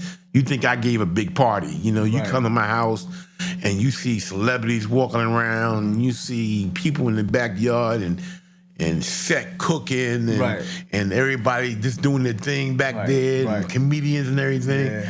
My party was nothing compared to what she did for her father. Wow. That was amazing. That's what's up. Her mom passed away, last year before last and everything, and she was amazing. Right. Prayer warrior. Is she's a daddy's girl? Who? A daddy's girl? Yeah. My wife? Yeah. She's a daddy's girl? Yeah. She's that preacher, what do you call PK or whatever came to be. Yeah. Lord have mercy. I can't say nothing wrong about that man. I know that's right. But he's a hell of a preacher. Yeah. Matter of fact, he's doing something this week or next week at church and everything. And is she spiritual as well? my wife? Yeah. I told you she grabbed my hand. That's how I got my kidney. I know that's right. I know that's right. That's how I got my kidney. I know you think I got my kidney? I ain't get my kidney. I know that's right. Nothing like a praying woman, man. Especially praying. You know what's so crazy about that? As they was bringing me in to the hospital and directing me to the room where they had my kidney, I seen it in a tub, like aluminum tub, and I saw them picking stuff off it for me to receive it. Oh. And And I asked the doctor, is that my kidney? He said, yep, that's your kidney. And Right the there. kidney, I thought it was gonna be like this. But it was like this. Right. You know what I mean? And when I woke up, the doctor said that, they put it in. As soon as they put it in, I urinated. Boom. Working. It's working good. And then it's crazy that I'm sitting here with you because 3 days ago they gave me the okay to come do this interview. Really? They gave me the okay that you can go out into the public. Really? Yeah, they gave me the okay. Wow. So we received that. That's what's up. So, her birthday's coming up. And I do her birthday pretty big. Right. What day is that? The 9th. That's the 9th. Okay. The 9th. So she has, we're going to see the OJs. And then after the OJs, I'm doing this everybody know I do this crab thing. You know what I mean? Yeah, I saw them big ass crabs you gave her one birthday. Big ass crab. Yo, the crab was like this. Yeah, the crab was like bigger than this. Yeah, we doing a big crab thing. And then we're flying to somewhere. You know what I mean? And then we y'all flying? We y'all flying at, sis? She said, I don't know. Yeah, we flying out, whatever. Maybe trying to surprise her, trying to sneak it in there. Listen, after that car I bought her, Right. we can't surprise no more stuff. I know that's right. No, we ain't doing that no more. I feel you. After that drop top, Right. I was surprised. No doubt. Because she was asking for it. Right. Mm-hmm. And because she was asking for it, and because she take care of me the way she take care of me, Right. what else can I do? She deserve it. So when, like I told the people online, when you see that I'm doing a crab thing and we going to different places and flying to Puerto Rico and doing all this stuff like that, it's not because of the fact that it's me, it's because she deserves it. Yeah, You that's mean? facts. I feel you. I need to give her flowers. I feel you on that. You know what I mean? So, not only is she a pretty girl, Right. but I need to give her flowers because of the fact that she take care.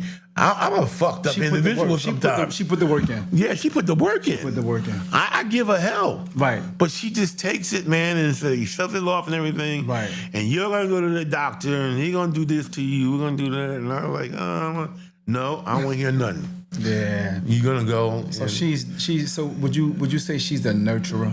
She's a rock. She's a rock behind, in front of me. Because she blocks everything. Right. You know what I mean? She's like, Yeah. That's deep. That's a great analogy, bro. yeah, she's gonna block everything. That's a great analogy. She's like Batman. Right. Where's Robin? We don't need him. Right. That's a good one. We don't need Robin. That's a good one. You know what I Wow. mean? I can't feed her snacks. Right. That girl said that today. No doubt. That was funny as hell. What's that? When your girl said they trying to give me snacks. Alicia? Yeah. She said he fighting whatever case may be, and she ain't taking snacks. Yeah, exactly. That's right. Yep. Exactly. Yeah, that was funny. Yeah. You know what I mean? But, Wow. You know what I mean? So we enjoying ourselves. I'm enjoying the kids, man. I want to see the babies. You know what I mean? So do you have a new how can I say it? Venture? No, a new you know how when because it's basically you have another chance to live all over again. You have a new meaning for life now. Is it different when you actually know that something could have happened to you? You got these kidneys inside of a cooler or whatever, and now it's in you, and you see a new flowers. You know, when I left my house that day, my wife said she'd take me to the hospital. As we were walking out the door, I told her, babe, the insurance papers are inside the drawer right here. What was that talk like, man? She took it in the chin. Call John Austin, tell John Austin what's going on. He knows all about everything. You know, here's the money to my account. I took care of it where you don't have to fend for the house because it'll be paid for. I mean, I gave her that talk. Yeah. You know, that talk. that talk that you give somebody, and she kept saying, you ain't gotta say all that and everything. Yeah, I do, because like I you know. ain't going nowhere. Like, listen, I ain't feeling good right now. Right. My ankles are big. I can't breathe. Right. You know what I mean? We need to get out of here. Right. And she just took that on the chin. I'm giving her my last rites. Right. You know what I mean? Right in the house. The house that we built. I'm giving her my last rites. That I ain't coming back. Wow. That's a hard talk. That's a hard conversation for you to even conjure up at that moment. But not thinking that she already know what to do. She already know what to do. Right. I'm wasting my breath. Yeah. She already know what to do. No doubt. No but doubt. she know that one thing I can say that I do when it comes down to me, being a husband, is I gotta take care of my family. That's the reason why I sued the Jersey City Fire Department. Come on, man. That's the reason why I sued the state. Come on. It wasn't just for you. It wasn't just for your me. family and generations. It was for my family. Come on, man. You want to give me 2/3? Come on. I don't want 2/3. Right. I'm busted up. Right. You guys did that. Right. You guys sent me to them fucked up doctors. Come on. When they did surgery on me. My wife was there with me when the doctor did 4 surgeries on me. Woo. And then he came out and said, there's nothing else we can do. Damn. So what am I supposed to do? Am I supposed to take that on the chin? Right. And just say, okay? No. I got this man that I'm going to talk to that got a robe on. You know what I mean? And when that man in the robe talk, y'all going to listen to him. And that's what happened. My wife was there in court when I was talking to them people in court. They was trying to chop me up. Oh, you got a business. You Wow. making money. You got a wax business. They was not trying to give you that. No. Damn. No. So I had to say, okay, let me open my other bag. Not this bag. Right. I got this bag. Right. Now ask me that question again. I know that's right. And then see exactly what I'm going to say. No, I don't have a business. No, I ain't doing nothing else at the wax factory. No, you looked at my Facebook. You looked at my Instagram. You know I gave a party for 30-year anniversary. So why you ask me that fucking question? Right. Why are you wasting the court's time? Just come out and say, listen, you because of all the injuries that I got and all the sick leave I've been on, I deserve to have 100%. I deserve to get a $500,000 that you're giving me right now. Come on. I deserve it. My wife deserved it. That's right. She deserved that car. She deserved the house. She deserved all that stuff. So if I can't give that to her, what am I going to say? Right. What am I going to do? Why'd you fight all them people and didn't get nothing? Why is the girl fighting right now with the Board of Education and they ain't trying to hear it? Why? That's deep. They deserve it.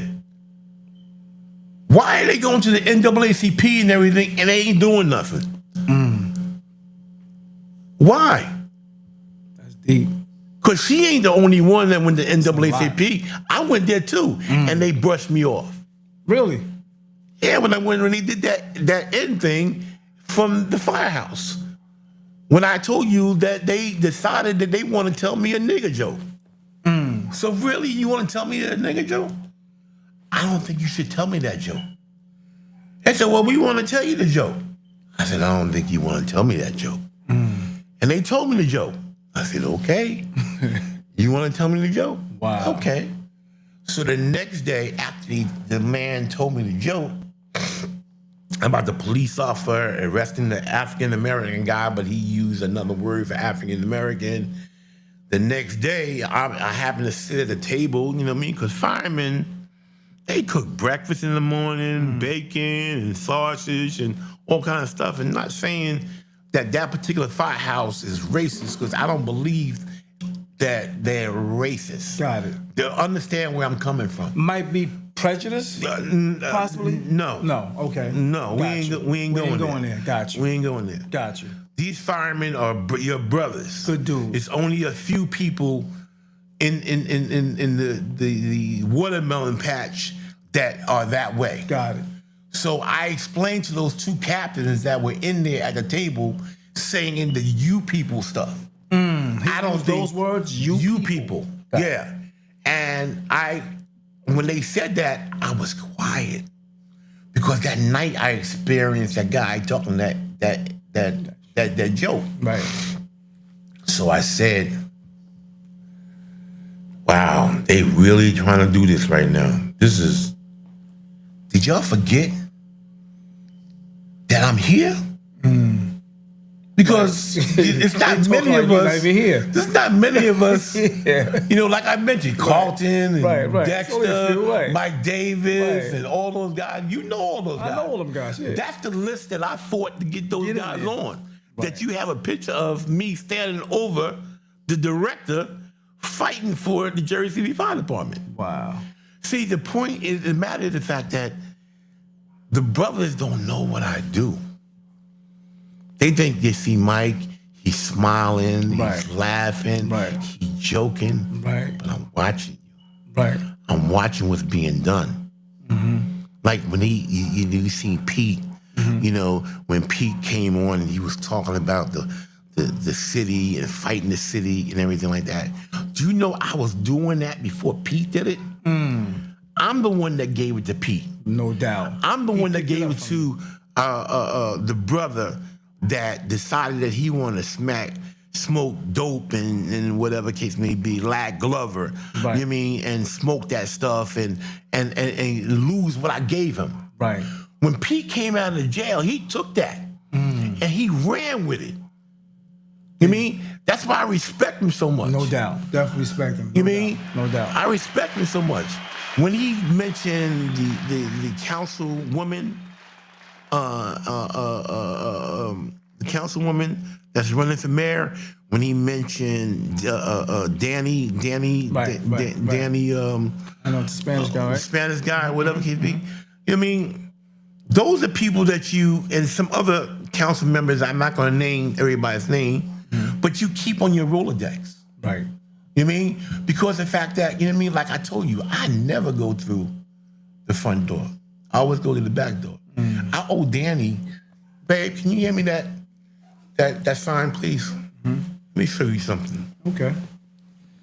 Danny Do came, me a favor, y'all. Share the page, like the page, share the page, so we can get our brother's story out. let me show you something. Look at this.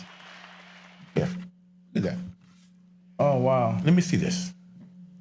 When I went to your home and saw, area in the hallway, in the hallway, I felt it in my heart.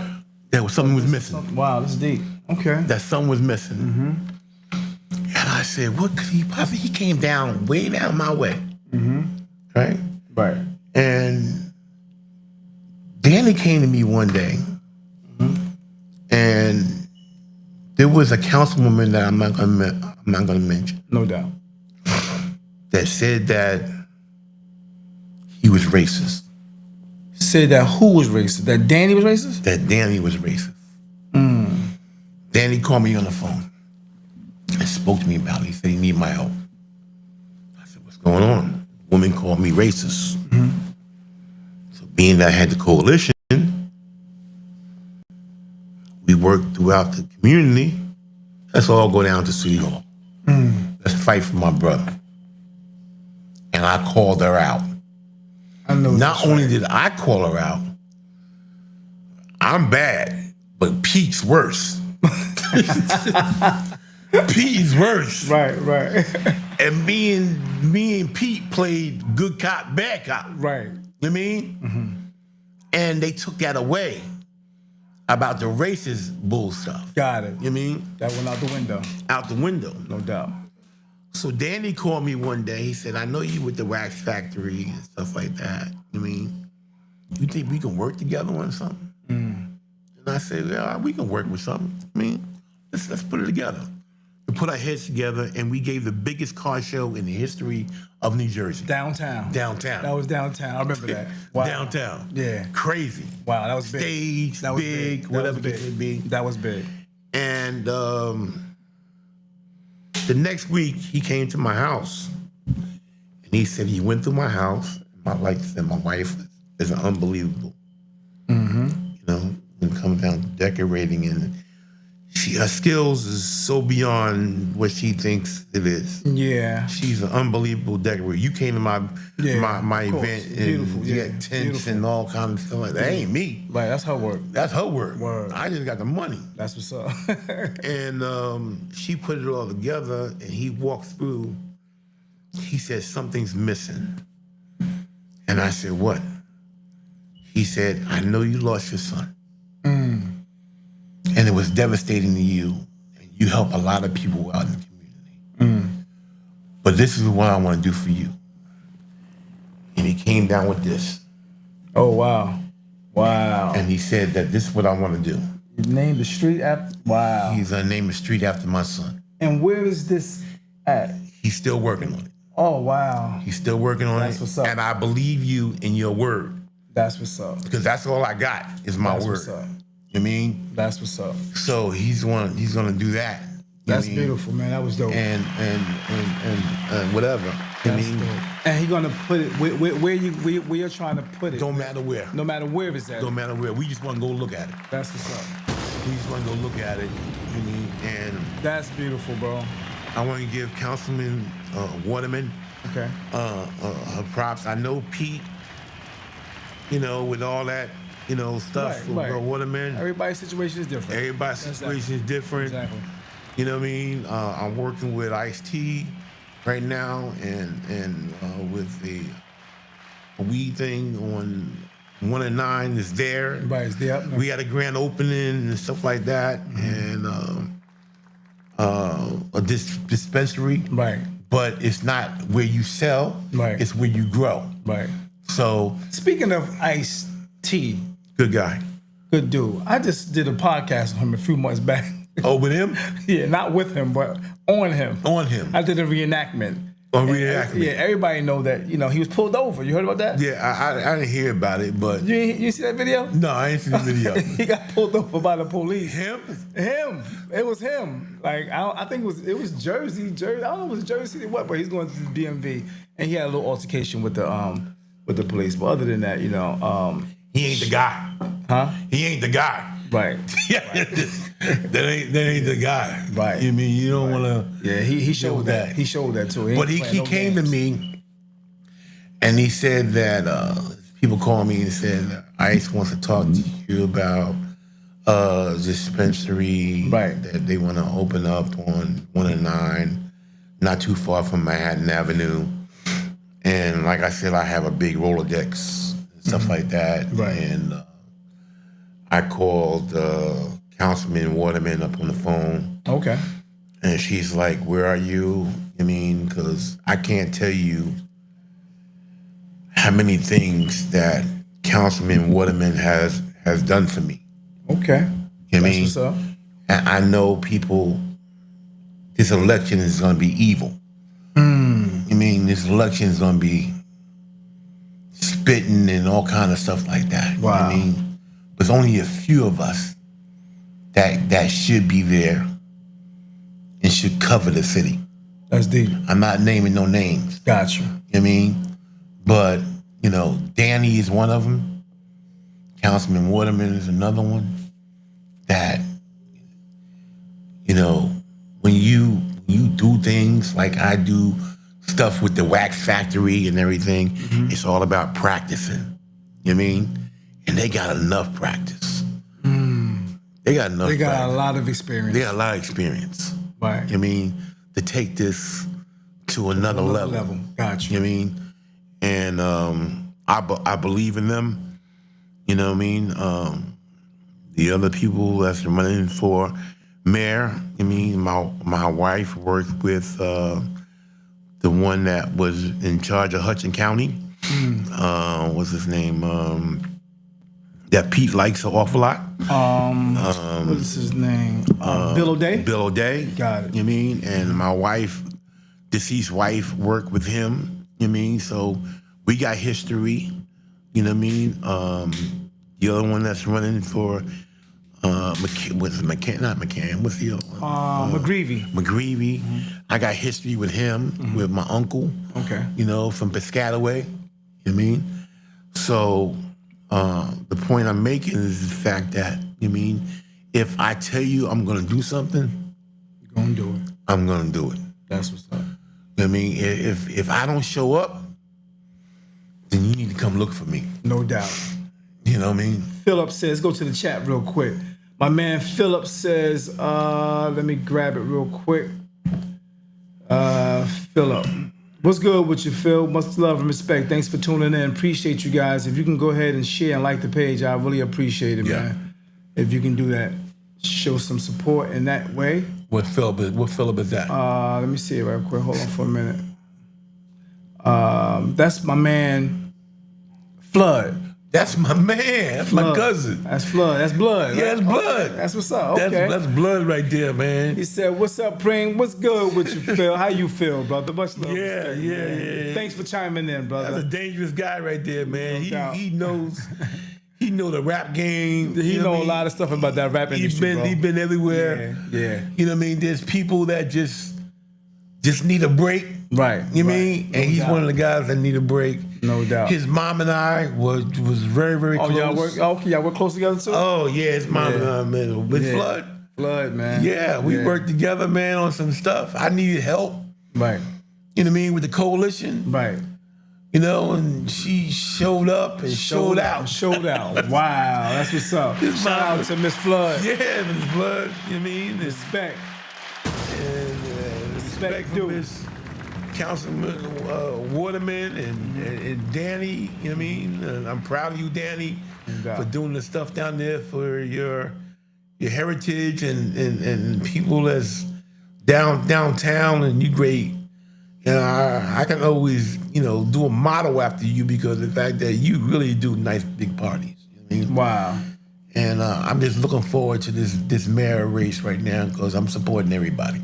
I know that's right. You know what I mean? That's what's up. That's what's up. You say supporting everybody. I'm not a one-man band. I know that's right. That's what's up. You can't do it that way, huh? I can't do it that way. Okay. No. All right. What's good, Tasha? Thank you for chiming in. Much love and respect, Hey, you guys.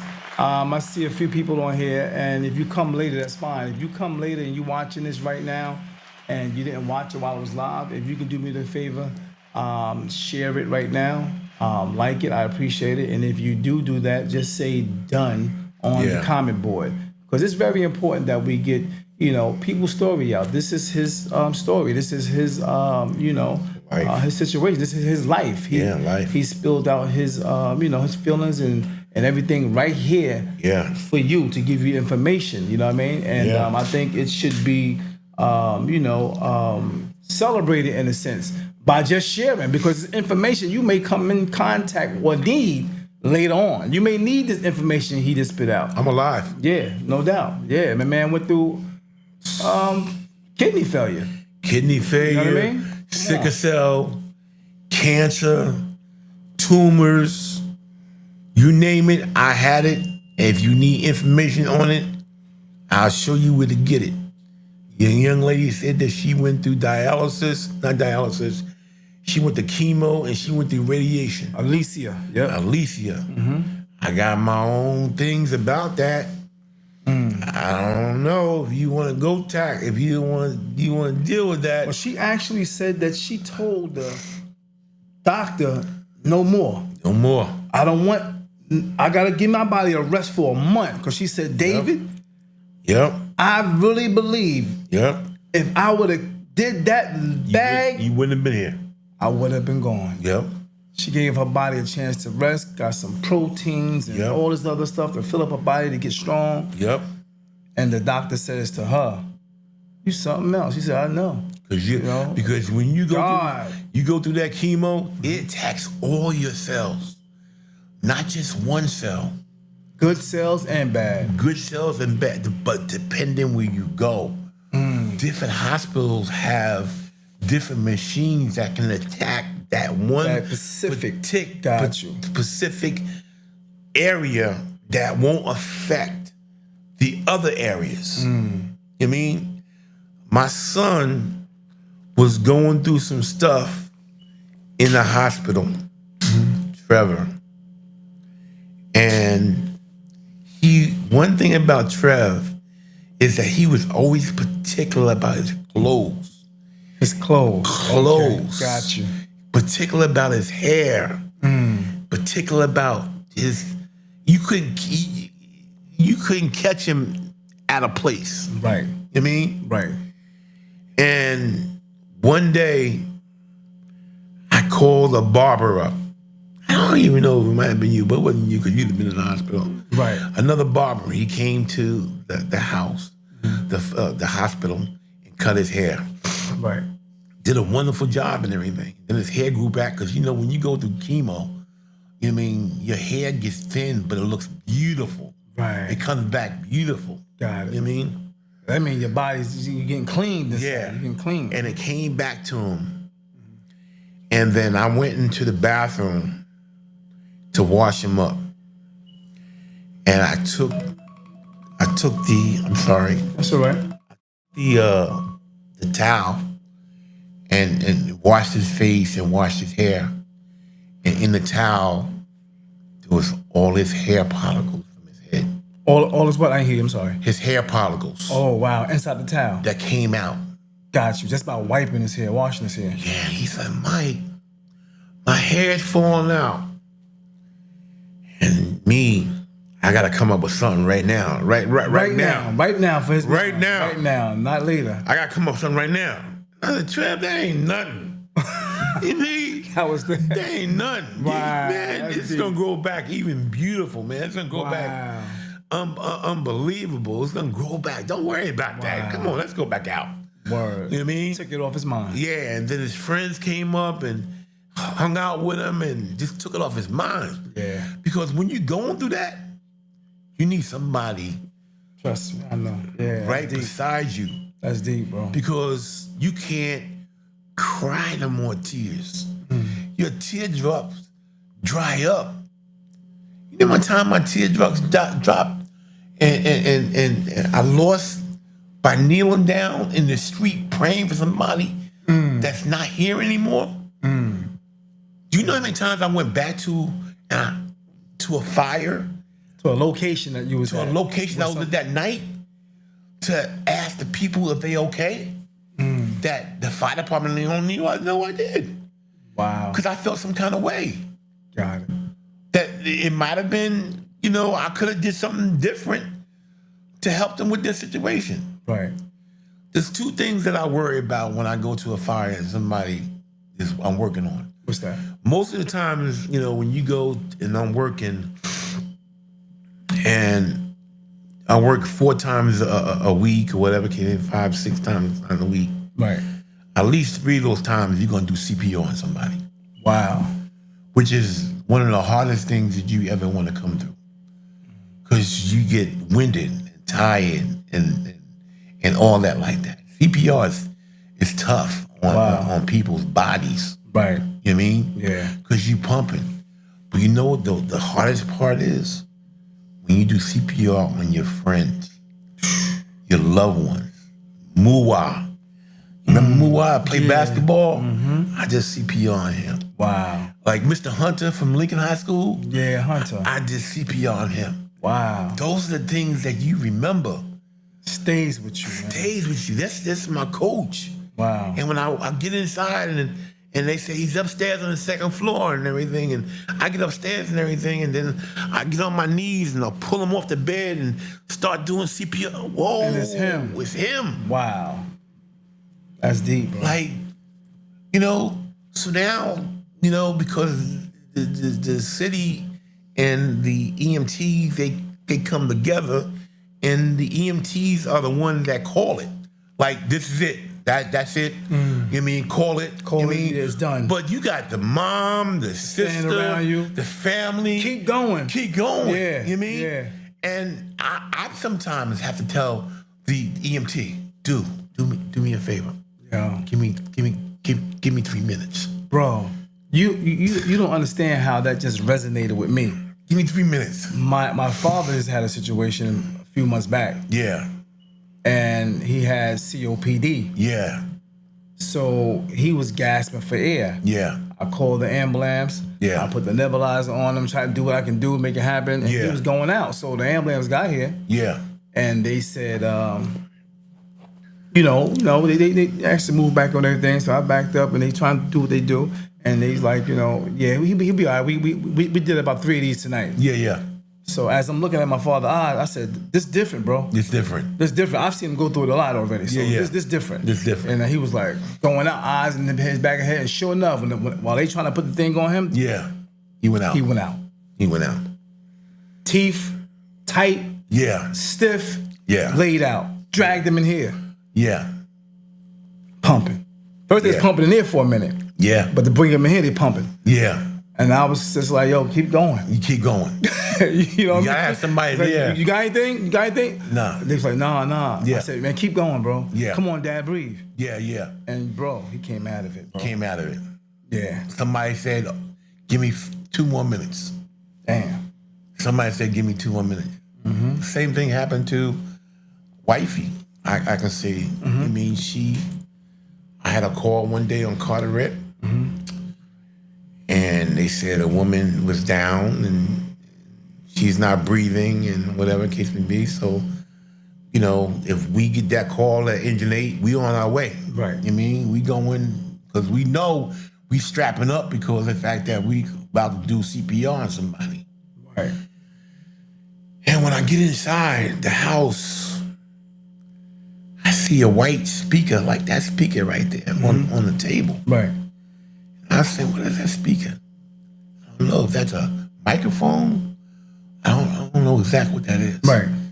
I said, "Where's the victim?" In the room. I go in the room. Sure enough, I see the girl on the bed. Beautiful girl. Right. You know what I mean? Beautiful chest, pants, underwear down past her knees. And I was saying, like, who the fuck did this? You said what? Who the fuck did this? Like, why is this girl in here like this? Right. And I look at her harder, and she reminds me of my wife. Wow. Just as gorgeous as my wife. Right. And I'm saying, like, who is this? So me knowing that I'm the CPR guy Yeah. on the rig, Yeah. I'm going to snatch her off the bed because you can't do CPR on the bed. Right. Can't do CPR on the couch. Right. What's the reason? Because you Bounce need to bounce. that. You need that pressure. You need that pressure. Right. And I snatched off the bed, and I realized on the back was purple, and the rigor mortis already set in. Damn. Wow. And there's no reason to do CPR. Got it. I mean, You know the sign already. and it's very important that you know these signs because they got this thing that's called a court. You know what I mean? And if you don't do what you're supposed to do right, you find yourself in court Wow. trying to justify why you didn't do what you were supposed to do. Got it. I mean, so Much love and respect. Tasha Ellis chimed in. Thank you for chiming in. Appreciate you. Please share the page. Those who are bench watching, if you're watching, you didn't tap the video, that's cool. But please share the page. I Yeah. appreciate it. You know what I mean? It means a lot. I just see 2 people shared. That was myself and somebody else. yeah. All right. So if you share, just press done. Yeah. Go ahead. I'm sorry to cut you off. So that's the the thing that you got to worry about on that hour drive back to Tom's River or Manchester. Wow. But hear me out and hear me clear. And you got people that say, you ain't even from the city. You live in Tom's River. And Okay, so yeah. yeah, but you definitely was born here, But I do everything here right? Everything, in Jersey City. everything. You mean I do everything here. You have no idea about, talking to like this guy called Mr. John Austin and stuff like that. There's some things that has happened, between some other, firemen and stuff like that we really took care of. Right. You know what I mean? And you want to talk about an activist? Let's talk about John Austin and John Austin Sr. You know, when you talk about, Lafayette and all that stuff like that, who was in control of that? Who built that? You know what I mean? Right. John Austin Sr. He's the one that built all that stuff. He's the one that got, the place across the street from Atlantic, that block down there, they built. Right. Those are all good brothers down there. Very smart. You know what I mean? So he is the chief of in Connecticut, and it's my road dog. If I need advice, I call him up, and he's like, "Yo, take it this way That's what's up. and do it that way."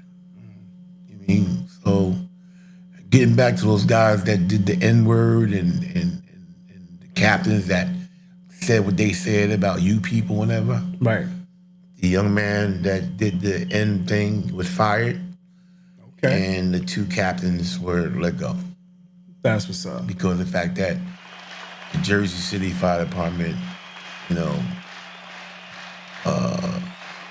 EEOC in Newark, EEOC in Jersey City came to my defense. Big ups to them That's what's because up. the fact that if you go and do some stuff and you need the EEOC to come through, they will come through if they find some discrepancy about what's going on the job Yeah, situation. no You know doubt. what I mean, getting back to the carcinogens that going on in the firehouses and stuff like that. I'm tired of my back is tough right now, fighting for firemen that have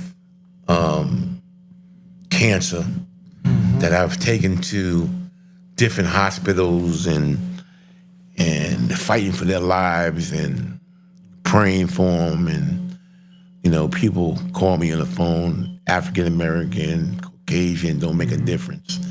They know if Mike Harris on the scene, he's definitely gonna get the information you need out there. Something gonna get done. Something gonna get done. I mean, I'm not letting you go out that way because you got a family. You know what I mean? So that's the whole thing. People don't even know what I do. No doubt. They don't even know that I'm going through stuff because I never showed. You didn't know I was going through I stuff. didn't know. I didn't. I seen you a couple times. Real talk. A lot of times. What's up, Supreme? But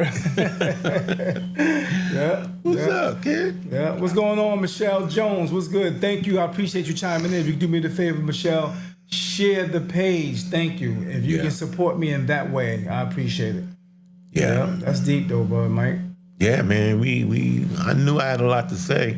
I mean, and like I said, I go back to the fire department, man. If you in there, we coming to get you. Coming to get you. Hell yeah, we coming to get you. No doubt. No That's doubt. what's up. Well, man, if you ain't got no other questions or statements, you guys, we're going to keep it moving. But if you got a statement or a question, put it on the comment board. You got one for Mike. Go ahead and put it there. I think he'll answer it for you. Yeah, I ain't scared. Yeah, I think he'll answer it for you. Yeah. Morning, Shelton. Deborah, once again, share the page. Thank you. Any other questions? Any questions or statements? So, what do you want to leave the audience with right now, who may be watching now or watching this later? What you want to leave with them? What you want to leave with them?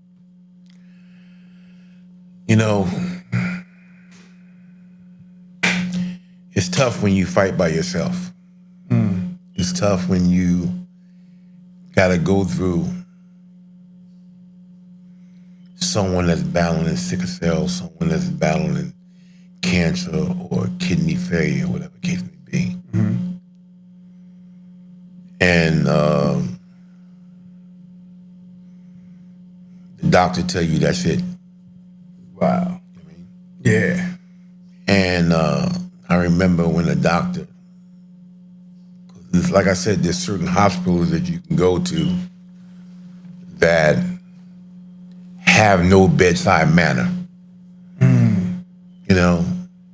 Can talk to your family when they're there and be disrespectful about the loved one that's laying in the bed. Wow. No bedside manners. No bedside manners. Wow. No. And they told my brother, my family was on the way up, and they told my brother that, you know, this is it, and we can't do this, we can't do that, and you gotta find some other alternative. And I told my brother, like, don't worry about it, man. We got this. We got this. You know. One of the hardest things I ever had to do was, everybody know Monarch. I call him Monarch, my brother Mark. Right. One of the hardest things I ever had to do, and one of the hardest things that my wife had to do for our son, was when the doctor comes to you and tells you that there's nothing else they can do, and for you to make an arrangements for your loved one. One of the hardest things I had to do for my brother, that I truly, truly regret. And what's that?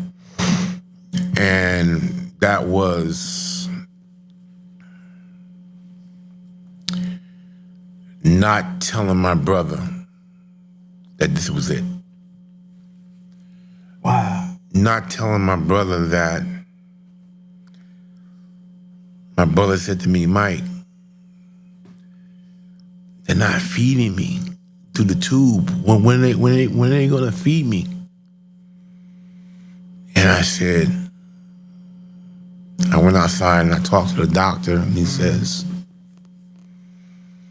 Mike, we can't feed your brother no more. Wow. And your brother he won't be here in the next 4 or 5 days. Next 4 or 5 days. Next 4 or 5 days. Wow. So I'm giving you this information so you can go talk to your brother. Shit. That's definitely a hard pill. Yeah. So that was a pill to take. Yeah, man. That was deep. And the next statement he made was,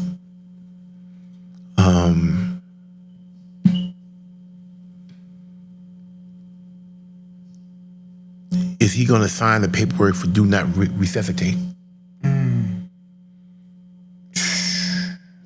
That's how. I'm the caretaker. I'm the one that gotta sign the paperwork to do not resuscitate. Wow. Do I go in there and tell my brother that you'll be gone in 4 days? Damn.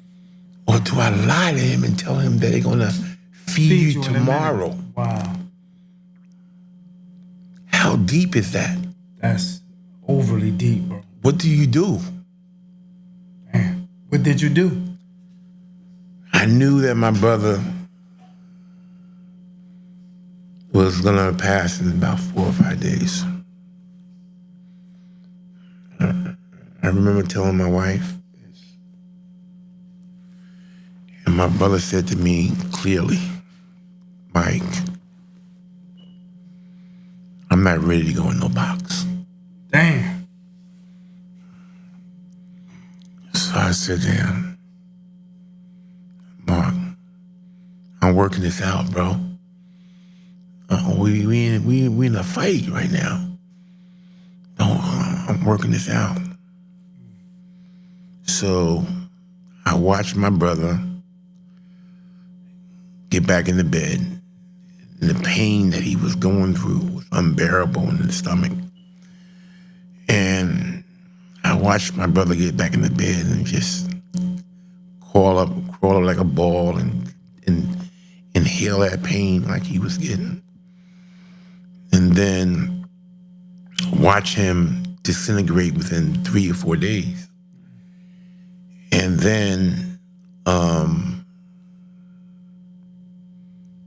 craziest thing that I did, I called my family up on the phone. I told them what the doctor said. Of course, they were devastated about what they said. I said, I got it. I got it. I'm working this out and stuff like that. Right. And then he started getting sicker and sicker. And I knew that night that he probably was going to pass away. So as he was laying in the bed, I got in the bed with him and curled up with him and hugged him while he was going through his transition.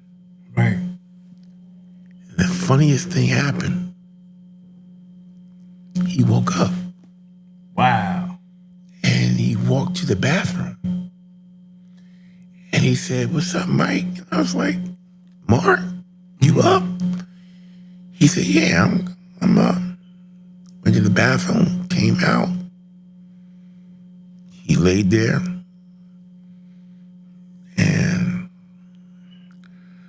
I played Kirk Franklin's music. And he passed away in the bed. Wow. With me laying next to him. Wow. So one of the things that I learned from the Jersey Fire Department that was very, very important. I want to make sure I get this right. No doubt. Take your time, brother. While he get it right, please share this story, man. Please share the life of a fireman, Mike Harris. One of the things that I got from the Jersey Fire Department is everybody goes home. You don't leave nobody. Right. So when my brother passed, stuff like that, I arranged for the flight for my brother to come bring him home, meet him at the airport, call some brothers up, as I did Ali Overby, Right. and let them know that I'm bringing our brothers home. No matter what the situation is. No matter what the situation is. We're coming home. Coming home. That's what's up. Yeah. Wow. Yeah. Wow. Much love. Yeah. So that's it. You all right? Much love, man. So anybody got any statements? I see a girl, Bevway said, "Hey, David Adams. This was a great interview. And Mike Harris, I'm sorry for your loss, and I'm sending prayers and love, hugs to you. I need them. Much Yeah. love and respect. Love and definitely respect. No doubt. Thank you. I want to thank everybody, man, for, when they found out that I had kidney failure, I got a lot of phone calls and whatever. And a lot of people was like, hold on one second. He got what? Kidney failure. I just saw Mike at the club. Right. At the club. I just saw his wife doing, two-step. with Joe Smith and stuff like that. We just saw him. Yeah. He got what? You know what I mean? And I just had to, my wife and I fight about that all the time because of the fact that she really thinks that I should have talked to my daughter about it and my other daughter, Tyree, about it and my son about it and whatever. I just didn't want to be a burden on anybody. I didn't want anybody to worry about me. I believe in prayer. I believe that my wife put her hand out for me for a particular reason. Right. And I got blessed with a 4-month-old kidney that somebody had for me. A young lady told me one day, she says, most of the people that you get a kidney from, they do something stupid for you to get a kidney. Wow. Damn, that's deep. Deep. That's deep. Most of the times, Most of the time. people that you get the kidney from, Yes. they do something stupid for you to get that. For you to get that kidney. Wow. Yes. That's message right there, bro. Because you're not getting it from somebody that got sickle cell. Right. And being that we on the word of sickle cell, because you asked me about it, I'm going to tell you about it. Right. There's a lot of people out here that go through all these different ailments. My hand hurt, my back hurt, Right. my neck hurt, this hurt, whatever case it be. Have you been tested for having sickle cell? Have you been tested for having sickle cell trait? Interesting, brother. Because the fact that sickle cell trait gives you those ailments. That's Number deep. one. That's real talk. That's deep. When you get married or you decide to give your wife a ring and y'all decide y'all want to get married, the first thing you guys are supposed to do is go down to the justice and go to the doctor to find out if she has the trait or you have the trait. Because if you got the trait and your wife has a trait, most likely your child that's going to be born is going to have sickle cell. Wow. Sickle cell that I went through with my deceased wife was unbearable.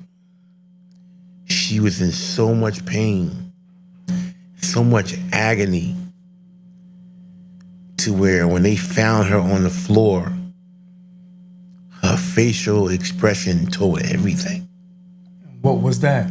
Devastating. Pain. That I got my daughter, she has my daughter that is now 3 months old, laying on her chest as she's laying on the floor.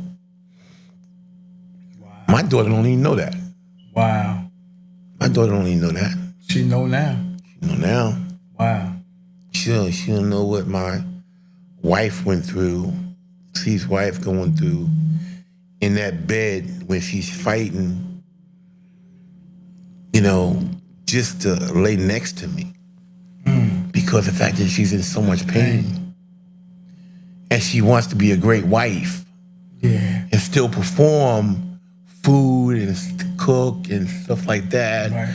You know what I mean? And working with Tom DeGeese and working in City Hall and still going to work and fighting, you know what I mean? Until her last breath. You know what I mean? So when you talk about pain of a fireman and you would just, the flyer you put out, Right. people don't know that I went through so much agony and defeat. They don't know I was like, you know, when you come down the slide in the Olympics and you got the guy on the skis, Right. you know what I mean? And he come down and he wipes out and flips and get toe up. Yeah. That was me. Wow. I went through that. That's deep. That's deep. Great analogy, bro. I didn't know how to deal with that. Me and my wife was together one day and she said, "What are you doing in that tree?" I said, "I'm in the tree because I'm getting these bugs and whatever tree in the tree." Right. You just try to stay busy. And then 5 minutes later, the guy comes running in, call the ambulance. Mike Harris fell out the tree. Damn. He's on the floor. Right. He's on the ground. Wow. I was just like, I know she like, you need to sit oh, here we your go. ass down. Here we go. He's going back to the Like, hospital. I know she like, would you sit your ass Here we go down? back to the hospital. She was mad at the doctor because he said that your husband is good with his shoulder. It's gonna be good. Don't worry about it and everything. And the funny thing about this is crazy. My wife picks me up from the hospital. She got her car and everything. We riding. I just had the shoulder surgery. And she hitting every bump that she can hit on a highway. And you think it's on purpose? Every bump on the highway. When you're shitting the belt tree. When I got home, my whole shoulder replacement was out. Completely Out out. of whack. Completely severed. Disconnected. Severed. Wow. We back in the hospital again. Damn it, man. And because I fell on the Jersey Fire Department and they decide that they want to give me a crack doctor to work on me, and they did, and fucked me up again. Wow. Then he said, I understand what's going on with it. We know what the problem is right now. Let's go back in and let's fix it again. And fucked it up again. Wow. Now, I gotta see the man in the robe. You know what I mean? I gotta see my lawyer. Yeah. You know what I mean? Because it seems like a money grab now. And my lawyer game on. Word. He gonna go through your whole history, find out if you had any injuries prior to that, and we're not going for the city, we going for the state in the city. And they asked me, you know what I mean? Mr. Harris, do you think you want 2/3? I don't want no 2/3. Hell to the no. No, because everybody in the Jersey Fire Department that's sick, and there's a lot of them. I can name 40 people that went out with 2/3. And they may be happy with that, but I'm not happy with that. You need to take care of my family for the rest of our lives. I mean, I gotta make sure my wife is covered, I'm covered, my family is covered, my house is paid for. I gotta make sure that's right. Because if not, it's a failure. Why did you go to court for all that stuff like that? Right. Why you find that bogus lawyer? Right. And believe me, I had a bogus lawyer before. Really? Oh yeah, I had a bogus lawyer. I don't want to get into that. No doubt. But I had a bogus lawyer before that was just terrible. You know what I mean? And I learned from those mistakes. And it's good to have a lawyer and that's gonna represent you, that keeps you up what's going on. You know what I mean? And can go to court and fight for you. Right. And after you do your evaluation, because the fact that when you go to court for 100% of disability, you have to go to court. It's not that they gonna give it to you. You gotta go testify. Right. You gotta go sit next Why you need it. to the judge. Yeah. And the judge gonna say, he gonna ask you questions and everything. Mr. Harris, put your hand up here on the bench. Mr. Harris, how do you feel? Mr. Harris, this, what happened to you? Explain. And you need all those answers. You need all those answers because that right there could be critical whether you get 2/3 or not 2/3 or 100%. Makes sense. Makes sense. Wow. Yeah. That's deep. Well, I think we did what? Almost 2 hours. Yeah, we did 2 hours. 11. No, it's a little more than 2 hours. Yeah, we did. No, 9, 30. Yeah, we went 3 through. hours. She's like, we no, did 3. Well, there you have it, man. The life of a fireman. Bev Way says, Mike Harris, I thank you for sharing your story. Thank you. Thank you for listening. That was a deep one, 100%. Yeah. I was kind of nervous. This guy right here is dangerous.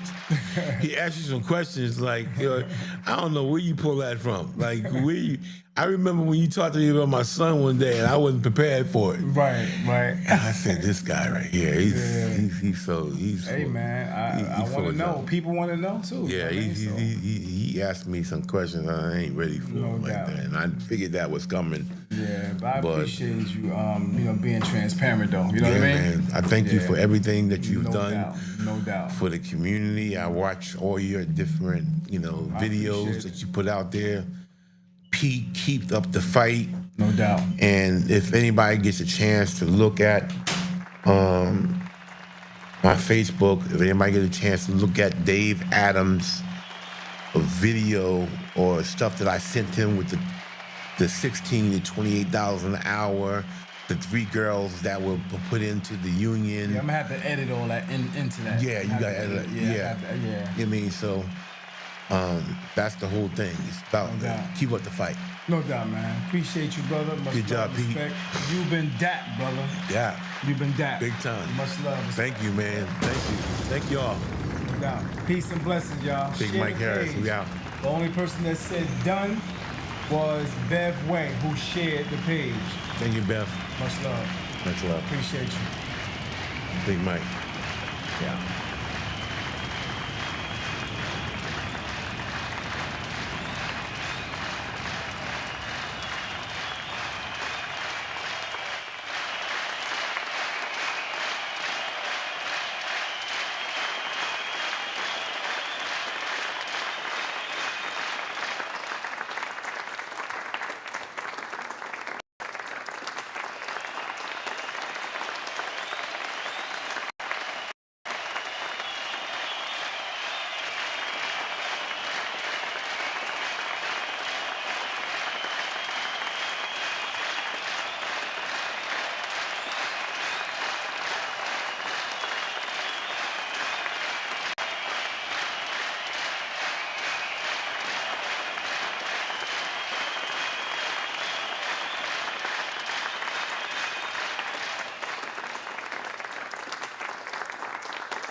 Healthcare professional, a police chaplain, a business owner, and a tireless community volunteer. No matter which hat she's wearing, she's always focused on one thing, and that's serving Jersey City. Tam is running for city council to bring all her experience and all her hats to work for you. And I cheer her on at every road, because I'm her husband, Baron Henry. And Tammy Many Hats is exactly what Jersey City needs.